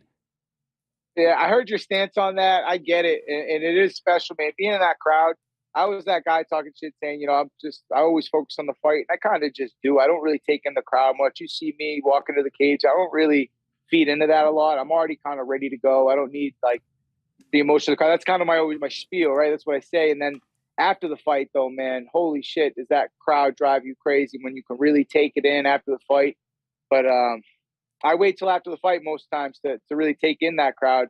But it's amazing when you do. There's just really nothing like it. So the Apex is definitely more of an intimate feel. I will say, my family and friends, they spent an arm and a leg, especially on this holiday weekend, Halloween, to get out there and watch it. That's the part I feel for. But a lot of them were very happy with getting the piece of canvas as a memorabilia thing that they weren't aware of. The experience, they really enjoyed themselves. It was a little bit more secluded. So I'll say that. But for us fighters, definitely after the fight, hearing that crowd more, that's why you do this shit. That's what kept me going my first 3 fights. Hearing them chant your name on the way out, almost disrespectful. Even halfway through the card, they chant my name. I'm like, guys, I'm not even fighting for 6 fights. And they just hearing that chanting and that crowd, that support, that's what kind of kept me addicted to this shit. Yeah, I just think you guys are 2 of the best fighters in your weight class. You deserve to be fighting in front of a lot of people. This is the major leagues of MMA. It's not me trying to be a troublemaker. You deserve that. And every other athlete is fighting in front of a big time crowd right now. Why are you guys not? But alas, I digress. Have you been impressed with Arnold Allen? He doesn't maybe get the attention that some of the top guys at 45 do. He's not as active, and he will admit that he's been injury hit over the last, but he's on this amazing winning streak, and he's a super tough out, and I thought he looked amazing in his last fight. Have you been impressed with him? I mean, who hasn't been injury strict in this sport? But yeah, of course, man. Anytime you can go 9-0 in the UFC, you're doing something right. It's impressive, But it's my job to go out there and try to get the job done, no matter who I'm stepping against. But there's a lot of guys that the sport's growing, man. It's evolving. You got some killers coming up, and you got some killers ahead of us too. So it's a great time to be a UFC fan. I feel like it's only gotten the competition's only gotten stiffer. The fan base has grown. It's awesome, man. I'm a fan first and foremost of the game and the sport. I love watching it, and I like what you brought up the other day too. That number 1 contender fight, if they're transparent about it, yes, would be nice to have 5 rounds too. You know what I mean? It's kind of cool, but I mean, you're edging towards the side of transparency, like you're saying, and I don't know. We'll see. The more it's transparent, always picture perfect, man. The better, right? Everything in this sport. Everything, yeah. Well, I could go on. I understand, man. I run a little promotion. Obviously, I'm not a little plug, New Hampshire, right? But I see all the time in the shit that I go through. It's funny when I see a fighter on the card this time with a to be determined. It makes me feel good that not only us local promotions got to deal with this shit, but even at the highest level, man, they deal with a lot of shit behind the scenes that we're not aware of, and I'm mindful of that. But I feel like transparency, for the most part, while running your business is a good thing. By the way, when's the last time you ran a show? Last time I ran a show was shit. It was man, I can't even remember now. Why am I drawing a blank? It was August. It was August, and I got another one November 19th. I got one 3 weeks after the fight. Nice. And how's I always business? do the Saturday before Thanksgiving. Oh, You know, the fighters appreciate that. They compete and they enjoy the holidays. I love I that. book that every year, but yeah, business is great, man. We got some good, exciting things on the back end of this fight that I can't announce yet, but I'm excited to, hopefully. Yeah, things are going great, man. You're seeing all these other fighters, you know, getting in the promotion game. I think back, man, I was like 24, 25 when I kind of jumped in, and I've always kind of had the hope that, you know, fighting would complement combat zone and combat zone would complement my fighting, and they kind of grow interchangeably. And it's a great spot to be in, man, because I was just hopeful at the time, and you know, a lot of hard work, and what now, like 15 years later, it's starting to finally come to fruition. You know, it's good to see hard work pay off, and you know, I'm still doubling down on everything that got me here, and we're almost at the peak, man, and I'm working hard to get it. So what do you think happens? You let's say all goes well for you on Saturday. What are you fighting for here? Because I still feel like you kind of get brownie points for the performance in June. You've got Yair out there, but his fight ended somewhat unceremoniously, and you have Emmett, who, you know, was the guy that you fought in June. Is it possible that you can slide it? What do you think? What do we feel happens here? I'd love to spend that brownie points on a down payment. With this recession coming, but you know, it's different, man. It's two different attitudes. O'Malley was like, I got to see what happens, and then Emmett's like, I want a title fight. You know, like, man, would you really, you know, you feel like that? It's different, but yeah. After this, man, I'm literally, Ariel. Listen, every time it doesn't change, man. The only thing that changes is the opponents. I'm always just chasing the other side, the life on the other side of a win, man. It's like chasing that win side money, chasing bigger opportunities. Shout out to Arnold Allen. You got to have a strong B side in order to have these big moments. You know, these main events. You don't get them by fighting scrubs. And so I'm grateful to have these quality opponents, these big opportunities. And I'm at the point now where I'm just trying to change my life, man. You know, I'm just trying to get everything I've been trying to get for the last 15 years. It's all in front of me, and I'm just trying to capitalize on these opportunities and these moments in time in front of me, man. And I have another big one come Saturday night. Yeah, so it's one thing to kind of get quote unquote robbed when you're 3-0, but when you're this close, that's probably why it stings so much, right? Because every single one of these is so damn important at this point. Like, you are literally on the doorstep, right? Yep. And then you already know, man, it's like you catch an L there, and all of a sudden you're going through the consolation round. Yeah. You know, it's almost easier to just win with a fast track, right to the title, like these other guys, man. But I've come up that way, man. And honestly, I don't want no fucking fast track. I want to earn it. When I get it, I want that Charles Oliveira shit. People proud and happy of me when I get it. Like, man, this kid got it through the mud. He earned that. You know what I mean? And I feel like that's more my story, and I'm cool with it, because I only want it unless I feel like I've earned it myself. So we're working hard every day to make that a reality. If Volkanovski fights for the 55 title in February, what do you think they should do with the 45 division? Are you in favor of an interim belt, or do you think that they should just wait? I mean, depends on where these guys like sitting around waiting for it. So, I mean, might as well give him something to be busy with, I guess, you know. Shout out to the champ, man. I respect what he's doing. There's no hate on this side, man. That's how a champion's got to act. Want to compete, you know, out there testing themselves, wanting to be great, seeing how far he could push it. I'm rooting for him in that fight against Islam, and he's got his hands full, man. Obviously, that guy's a beast, but I just respect the mindset and the willingness to go out and you know, do what you can to be great, man. I love to see it, and I'm just trying to jock for climb that ladder one step closer to take on him or whoever's next in line for these title fights and get my name in that discussion. He's a special guy, right? I mean, pound for pound best right now, 45 champ, and he's weighing in as a backup fighter. That doesn't happen. That's that mindset, man. That's that mentality. It's a championship mentality. I respect it. I love it. And it'd be an honor to compete against him one day. But in the meantime, on the back end, it's a lot of fun to watch him go out and dare to be great. Do you think he has a shot against Islam? Do you like his chances? Pound for pound, fucking number one in the world, man. You got a fighting chance against anybody, you know? Yeah, hell yeah. He's got a chance against everybody, man. I'm rooting for the 45 pounder. You know, that's my weight class. I'm not hating. I respect it, man. I'm rooting for him, and I hope he gets the job done. If you do something decisive, if you have a decisive win on Saturday, and Yair's fight went the way which it did against Ortega, and Emmett's fight obviously was against Hughes, I feel like you might give them something to think about here. I feel like you might put them in a really tough spot. Do you feel like you could enter that conversation, that interim title conversation or number one contender conversation, whatever they're going to call that next fight?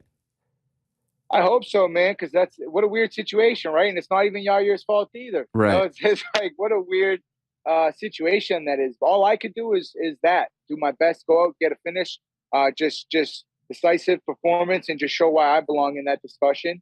And you never know, man. Like you said, stranger shit has happened.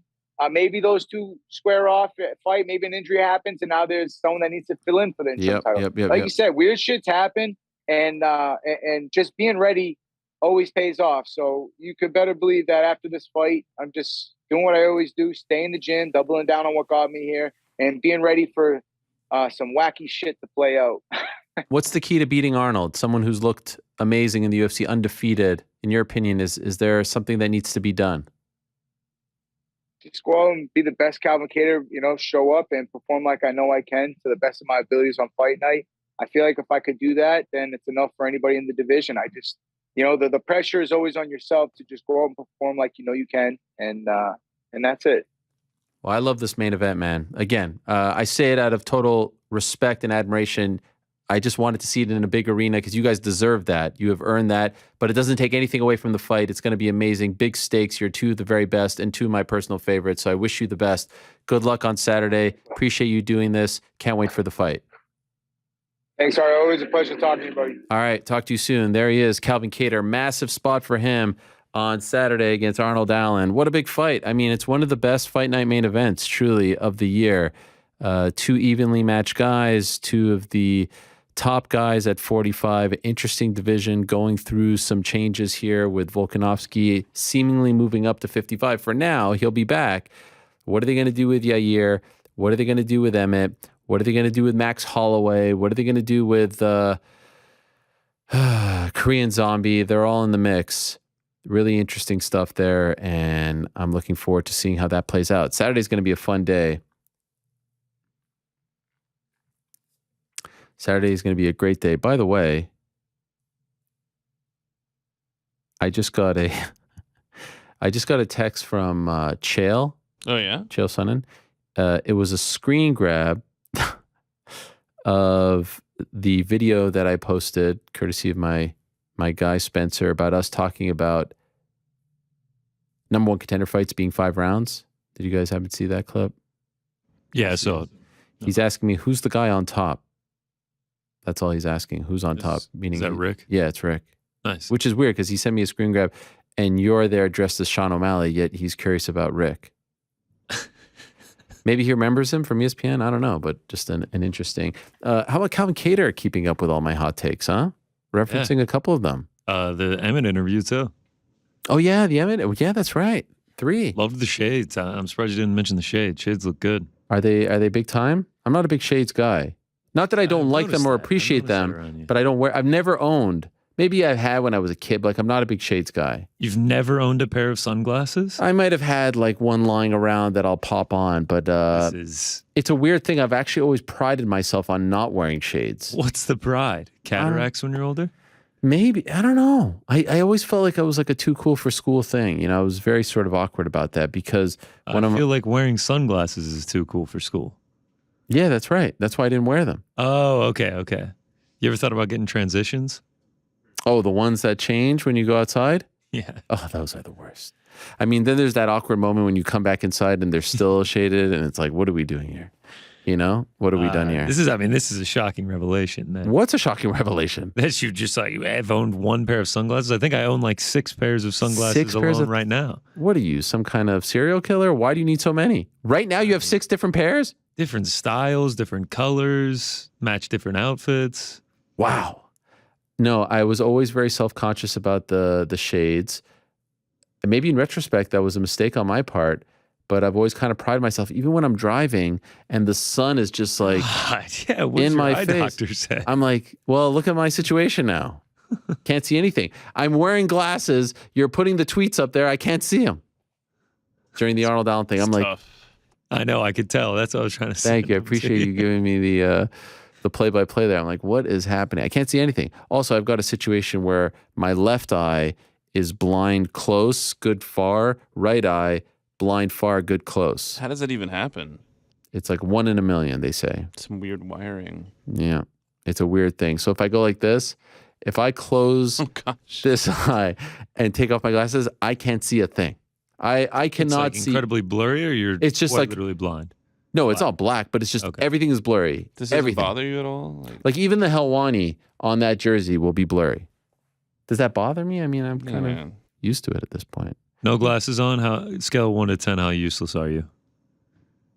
Like, could you drive without? I could glasses? drive. I could drive. Yeah, I could drive. That's not as bad as I was expecting. No, I could drive. But now I've gotten really used to wearing them as much as possible. I will say, Larry David once said, there's only there's only two kinds of people who wear sunglasses indoors, right? Who is that? Blind people and assholes. Oh, right. And I'm neither. You don't have to wear them inside. The intent of them is to wear them outside. And then what? You go inside. Where do you put them? You Around your the transitional lenses. Yeah. Maybe I'll Carrying get some. case. And how much were those glasses? Oh, I don't know. I couldn't tell. You just like the shape? I like the shape. I like the red too. The red's a nice look. It was red? Yeah, the lens looked red to me. Oh, I had no idea. That's the other thing. Big colorblind.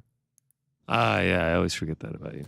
All kinds of issues. Yeah, all kinds of issues. Listen, I'm not trying to throw any kind of shade on sunglass wearers. It just I always felt uncomfortable wearing them. He did look good, and that's a good fight, and I'm looking forward to it. Now, in a moment, we have to make our picks for this weekend, so stay tuned for that. A lot of anticipation, a lot of pressure, a lot of nerves, anxiety.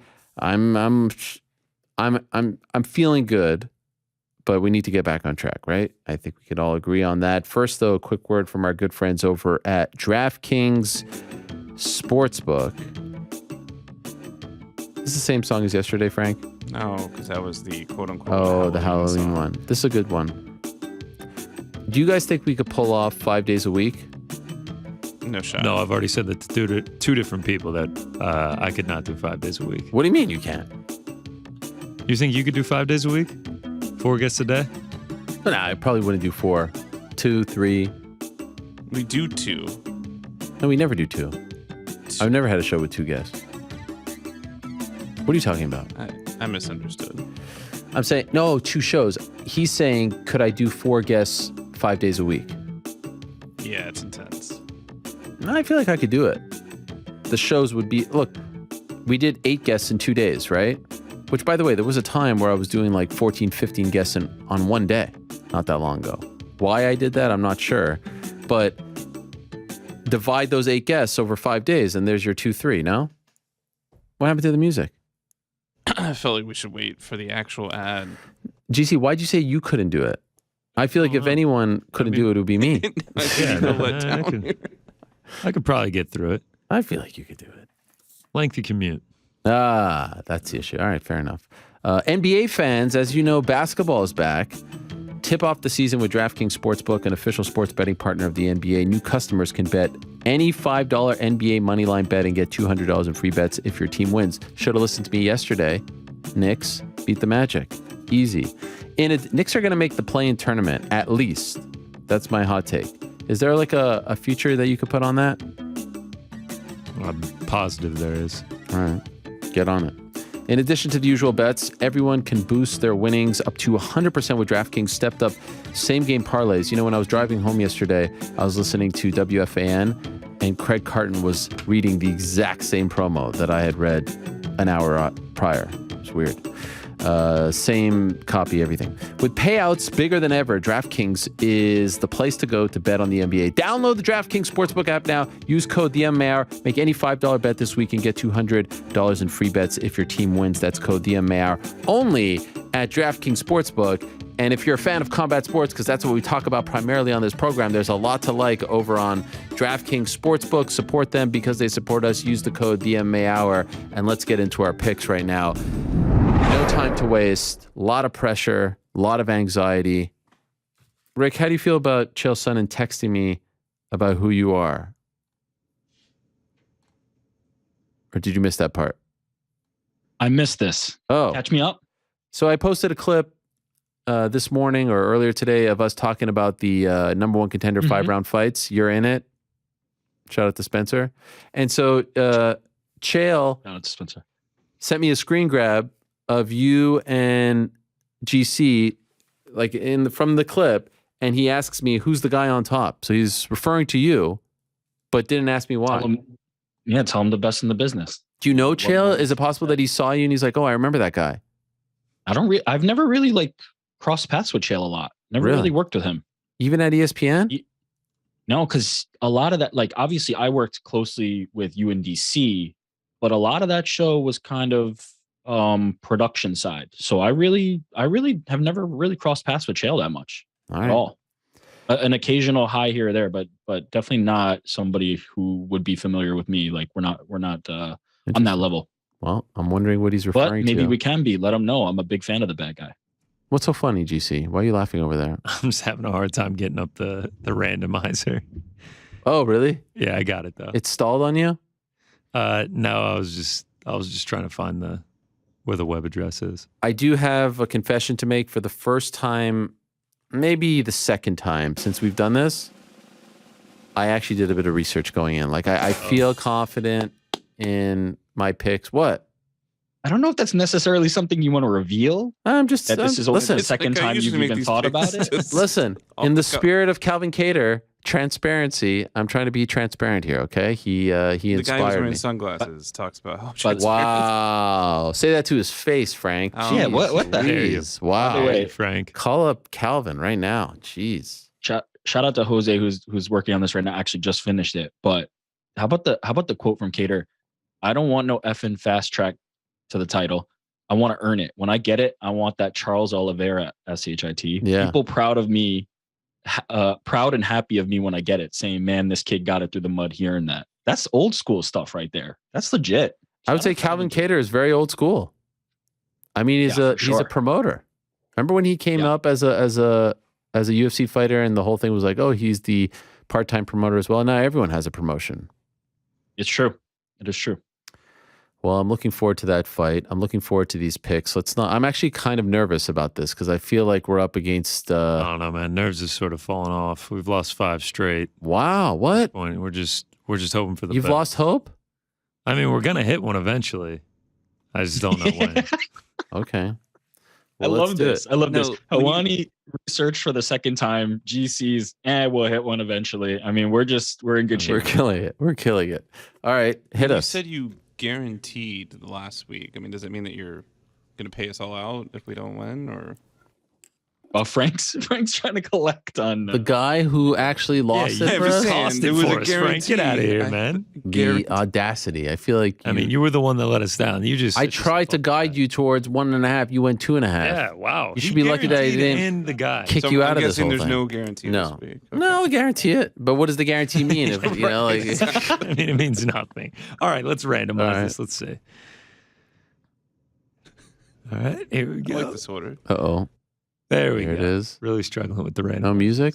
There was a lot of music on Saturday. Oh, okay. Oh, wow. I'll take this. Connor, Ariel, Frank, Rick. Rick, you'll be bringing up the caboose this week. I'm ready. No problem. I'm ready to go. Let's hit it. Frank. Going for the phone rather than the music. Yeah. Classic. I had to pull something up. Who's texting you right now? All right. I guess no response there. I'll just go ahead with my pick. It's the main event of the UFC card. Wow. I'm going to go with the total. I'm not going to go with the side here. I'm going to go with over 1.5. Calvin Kattar, Arnold Allen, minus 475. Two tough guys. Think this one goes long. Think it goes real long. But for the sake of the parlay, as we learned last week, we'll go with the over 1.5. Okay. I like it. Wow. Going straight for one of the closest fights of the day, and there's a ton to choose from. You can go boxing, Lomachenko. You could go Katie Taylor fight. You can go Paul Silva card. Of course, you can go Bellator in Milan, and you can go UFC Apex. I guess I'm up here. Of course, I'm staring at this Le'Veon Bell Uriah Hall fight. Of course, also staring at Dr. Mike. I can't touch that card. Of course, as I work on it, it would be a huge conflict of interest. Calling every fight. Come on. I'm also I don't get music, or what is it? Wow. Okay. I was just like, wait. I was Katie Taylor minus 3,000, guys. Minus 3,000. She is minus 3,000. But I am. You could always look at her opponent. Well, I could. Less than Are you kidding me? I would never do such a thing. What about fight goes to a decision minus 270? That's tasty. By the way, did you notice that Katie mentioned that she was an underdog? That was as close to an H-Dow reference as we're ever going to get. Yeah, from Katie. yeah. But she was giving me the old hat tip for going out on a limb, even though it wasn't out on a limb. Tough. I don't love going with decisions. I don't love with the it's like it's because the problem is she could win in the first round and then I'd be upset, and that wouldn't be a good feeling. Looking around the UFC, obviously I see our old friend Chase Hooper, interesting one. There's the Dirty Bird H-Dow, Dustin Jacoby, of course, friend of the program. I'm so glad you did the research, because this part. No, I'm building up to it. Shortened. Ultimately, I am going with this pick. I'm going with someone we heard from not that long ago on the program. I'm going with Fabian Edwards over Charlie Ward. Now, as of right this moment, according to GC, line isn't up, but we're expecting he'll come in under 1,000, right? Oh, he'll come in well under 1,000. It's just not up on DraftKings. Multiple books have it up. DraftKings will have it up at some point this week. We are doing this on Tuesday rather than our normal Wednesday. Mm-hmm. We'll shoe him in right now as a minus 500. Hopefully we can get maybe a minus 450. But Fabian Edwards, that's fair play, even though it's not up on DraftKings Sportsbook just yet. I like the use of fair play, by the way. Thank you. All right, who's next? That leads us to Frank. So I don't care if Katie Taylor's minus 6,000, because I'm going to do Katie and Elizabeth under 8.5. Under? Over 8.5. Oh my God. Wow. Which I would have been okay with, by the way. You think under 8.5? No, it's not even an option. That's why I grabbed it. Nah, that's over 8.5 minus 425. I like that. Katie Taylor, 6 knockouts. Yep. Her opponent has 2 in 19 fights, 2-minute rounds. Yeah, can't beat that. The over is definitely the side there. You're thinking an early TKO, huh, Ariel? Look, I think I would like it. I think it's there for the taking. I mean, how about the knock on her has been that maybe she hasn't gotten up for these lesser fights, but I think there's a chip on her shoulder with some big fights on the horizon. So obviously I think she's going to win. The question is when. Yeah, let's do 190. 190, clean sweep. Yeah, let's go. All right, that gets us to minus 127 with Rick's pick to go. That's assuming that Fabian is a minus 500. Is that what we're going with? Okay. Can I ask? Can I make a prospective pick as well? Because there's something I really like with the line. If it's Bellator, then yes, because we will get the Bellator lines on DraftKings. It's a UFC line. Oh, okay. The only fights currently that fight to go or not go the distance right now are Tim Means versus Max Griffin and Calvin Kattar versus Arnold Allen. Okay. But there's one I like that I don't think is going the distance. Tell me what it is. And that's Dustin Jacoby versus Khalil. Oh, you love Jacoby. Wow. Does not go the distance. Oh, you're saying does not go the distance. Does not go the distance. I like that one. All right. All right. I'm not seeing a line on DraftKings yet. I'm hoping it will be out, no doubt. How do we feel about that? Because currently it's looking like the book set it at minus 190. Minus 190, so I can't minus imagine 200 that it's range. going to be, in the minus 1,000. Yeah, this Tuesday's a little bit sticky, huh? Screwed everything up. I mean, here's I'll offer another pick if we want, but that's what I really like. That's what I want. I think you should go with that. That would get us to like plus 168. Cool. And that's what I'm going with. All right, lock it in then. I think that one's gonna have fireworks written all over it. I mean, Khalil Roundtree is a violent man, so that would give us Taylor, Karen Elizabeth over 8.5, Cater Allen over 1.5, not Dimitri Bivol, that was my filler. Fabian Edwards minus 500, And then Jacoby Roundtree does not go to a decision. Plus 168. Plus 168. That's not bad. No boost though. Nah, no boost this week. All right. I feel good about this. If anything changes, I'll make a new pick. If for some reason that line's taking too long to get out, I'll sub something in for there. I don't think it'll take too long. DraftKings is usually on their stuff. The Tuesday, man, it's messing everything up. Yeah, I'm sorry. It's what it is, you know. You guys it's also an Apex night, so is an Apex they don't get the lines out as fast. Really? Should have. Oh, for sure. Just giving Ariel more ammunition. Yeah, like a pay-per-view, they get them out quickly. What about this tweet that I see here from John Jones about December 10th? Yeah, I'm seeing that too. I mean, who said that about Stipe in December 10th? Oh, yeah, I forget. I'm preparing to fight Stipe December 10th in Las Vegas. Not really sure what's going on between Stipe and the UFC, but I'm ready to compete. I'm going to control what I can and stay in shape. I mean, last I heard, not a lot going on there. I don't know what's happening, which is frustrating as I sit here and say, like, oh, they make the fights happen. I feel like we've been hearing this from John for a while now, and yet he's not fighting. So deserve a little praise, but not full praise. I think that's fair, but for the most part, yes, for the most part, some praise, not full praise. And this is one side holding it up as opposed to who's holding it up. Agree. Well, John Jones says he's ready to go, right? Yeah, but what are they offering Stipe? Something tells me not John Jones like money, or I'm fighting John Jones money. All right, so them's the picks. Good stuff. What about the official GC picks? Yeah, let's run through them. All right. Not a ton this week. I actually, speaking of lines that aren't even out, there is not one on this. You think just because we lost one flyweight under, we're going to stop this train? Absolutely not. Cody Durden, getting the LFA flyweight champion in Carlos Mota in this one, stepping in on short notice. 3 of his last 4 wins were by first round knockout. Durden, 7 of his last 10 fights have ended in the first round. Plus, I mean, they're just flyweights. They hate going to decisions. So, depending on the line, I mean, I think I'm going to take it no matter what, but I think we can get this at plus money and hopefully cash a ticket on that. But we're waiting for the lines to come before we bet that one. Next up, we have got Chase Hooper moneyline. I took this guy a few weeks ago. I tried to prep knowing that we had the Tuesday show to get some bets in early. I think Hooper looked fantastic in his last fight against Felipe Corrales.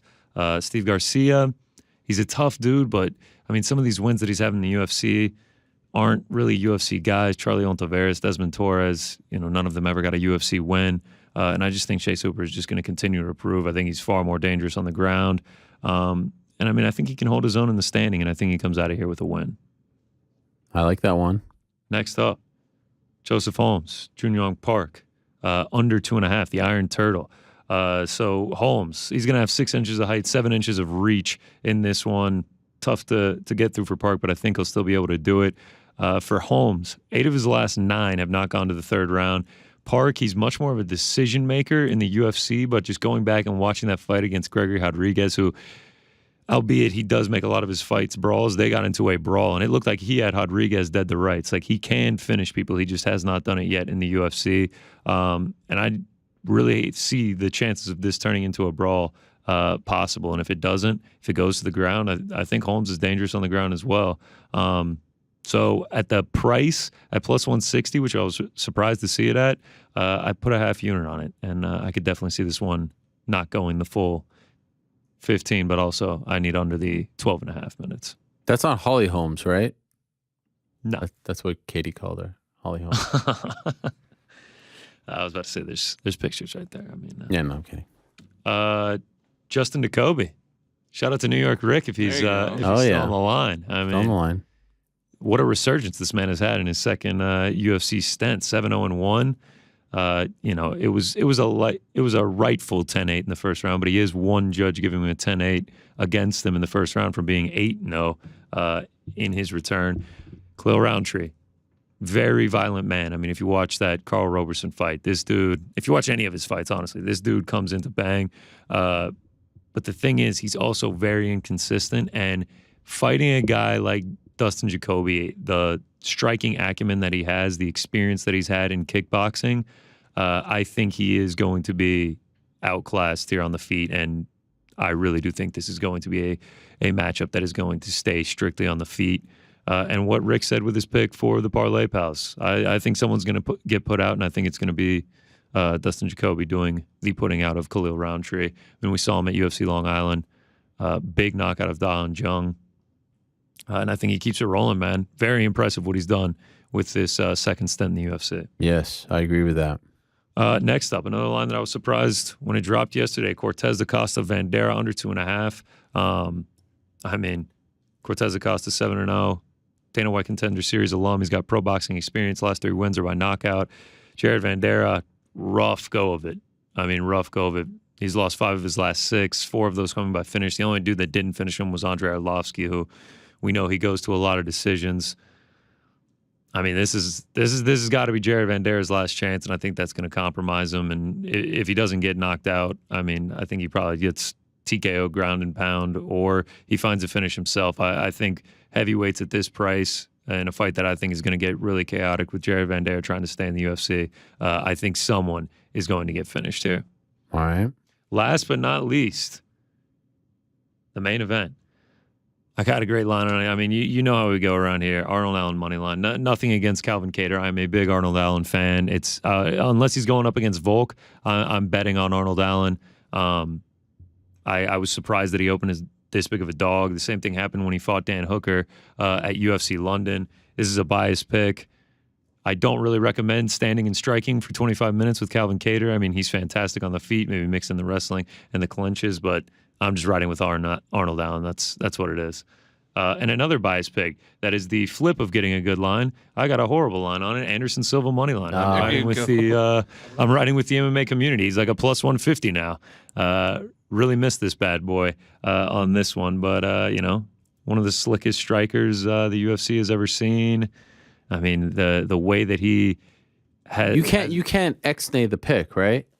No, not on the book that I took it on. And even if I could, it would be at much less money. Maybe I'll put more on it if Silva just continues to grow as a dog. I don't love getting too overexposed on these. As you can see, it was only to win a half unit, but just because they can get kind of dicey. But I mean, I had to get involved. I had to ride with the MMA community. Mm-hmm. I mean, he's one of the best strikers the UFC has ever seen. He's very defensively sound. It's not like Jake Paul is the most accurate puncher in the world. I know he does have power, but I mean, I think he was landing 25% of his shots before that knockout on Tyrone Woodley. So yeah, I really see a world where Anderson Silva could just kind of dance around, land his shots and outpoint him to a decision win. New York Rick was doing the thumbs down routine when you did that. So the That was opposite. the opposite of that. what do you mean? I think he's high on Silva. I'm all over Silva. I thought you were doing this. No. Nah, I'm saying. Oh, Let's go. sorry, you were That's going the like one. that. All right, That's I thought that looked to me like this. Man, My you apologies. should get in now. You should get in Yeah. now. The money. Jake Paul, I'm honestly shocked Jake Paul's like a minus Double it. 185 now. Start doubling that money up. Go deeper and deeper into the Anderson Silva bag. I might put some more on him, honestly. Maybe I'll go another half unit on him if he gets up to like plus 175. Last one, a little parlay, just one for the week. Aforementioned Fabian Edwards. Oh, Kattar Allen over 1.5. And then I took the fight goes the distance in the Katie Taylor fight. wow. Minus 102. I like that one. That's like probably, it too. That's probably my favorite one. A little cross Yeah. promotional parlay. Not a ton of action down. I think I had like 25 units down going into UFC 280. I think I have like 8 going into this week. Much lighter, being responsible, but did have to get some action down. So, yeah, those are my picks. We'll see if they work out. Nothing on Dr. Mike. I still can't get a line. If I get a line, I'll bet Dr. Mike.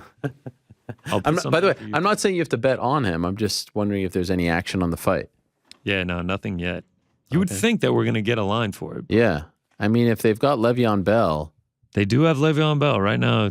You can still get Le'Veon for plus 400, Rick, if you want him. Rick? I'm gonna wait for it to grow even bigger. Rick? Jake? No, you didn't hear me? I know. I said I know. I'm gonna wait. It's gonna go up. What is that? I was just doing the Dana. Jake? Yeah, Jake? Yeah. That's where this all started. It Wow. was a good clip. Yeah, that was a good clip. Lomachenko, any feelings on that one? He's a massive favorite, right? I mean, massive favorite, but like distance, to go. I kind of feel. Oh, there's a lot of props for this Katie Taylor fight. The list is. I kind of feel like. Let me see here. You know what I like? Under 10.5. Tasty. Dog. H-Style. Plus 105. Let's not start this again. Katie Taylor round 1 plus 6,500. Oh my God. A 2-minute round. So tough. That's not going to happen. Yeah. Do love it. I'm excited about it. Any update on the Ipswich match? We can certainly get one. I feel like I mean, what are the chances that I would book Arnold to be on the show? Ooh. What? A firecracker. They're up 3-2 over Port Vale right now. Wow. Okay. Yeah, they're fighting to move up to championship. Yeah. ESPN Plus? I don't know what they're on. Paramount Plus? All right. Great logo. Great nicknames. Yeah, he was making, when we were doing our whole thing, he was sending me messages and he was sending me photoshops of my face on people wearing the jersey and everything like that. He was making the strong. Arnold Allen. Yes. When you were a free agent. Yeah, when I was a free agent, he was making the strong push. The Blues, the Tractor Boys, those are their two nicknames. Yeah, I like how he mentioned the Maple Leafs losing to the Golden Knights. And he's like, oh, that's on your team, right?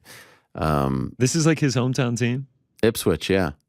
I love it. I mean, I'm all in on Arnold Allen. Have you guys watched Welcome to Wrexham? No, is it good? I've been very but curious. I don't have Hulu. I want to watch it. Oh, I have Hulu. I need to start. You know what that is? Is that the Rob McElhaney and Ryan Reynolds thing? Yeah. Yeah? You've seen it? No. Oh. I have not. I heard it's great.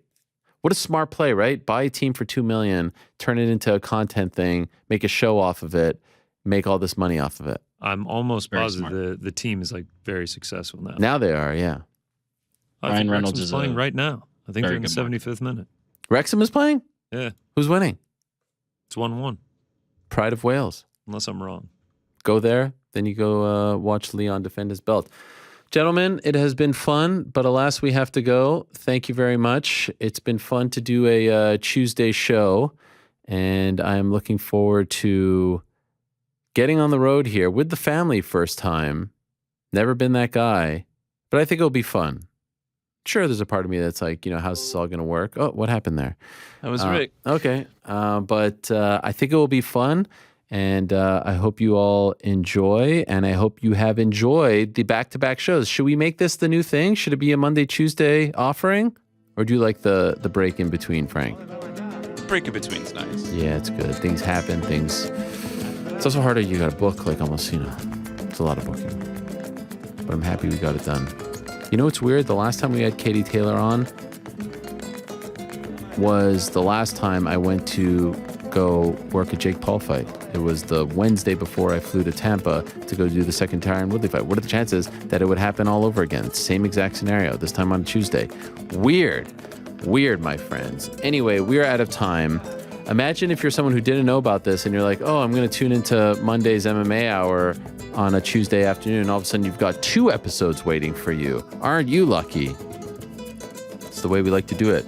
Don't worry, next week we're back to our same old Monday, Wednesday routine. Halloween next Monday. So we'll see what GC has in store for all of us. He likes to get into the spirit. Frank, if you want to dress up, go ahead. No issues with that. I appreciate that. Same goes for the entire team, but I would really love to see Frank dress up. I think it would be a good look. Are you going to be dressing up? Probably not. I don't think it's appropriate. We'll see what happens. Maybe you should do the whole show without your glasses. Oh, that'd be tough. I did the first show back last August. No glasses. Without the glasses because the lights were in my face. It was a whole mess of a situation, but we figured that out. Thank you very much to Joe for that. And thank you very much to all our guests on today's program. The great Katie Taylor. The great Katie Taylor. Incredible. Thank you very much to Arnold Allen. Thank you very much to Calvin Kattar. Thank you very much to Fabian Edwards. Thanks to all of you for all the questions. Thanks to moderator Lewis. Thanks to the crew. Back on Monday, same time and place. Until they say peace. I'm out of here.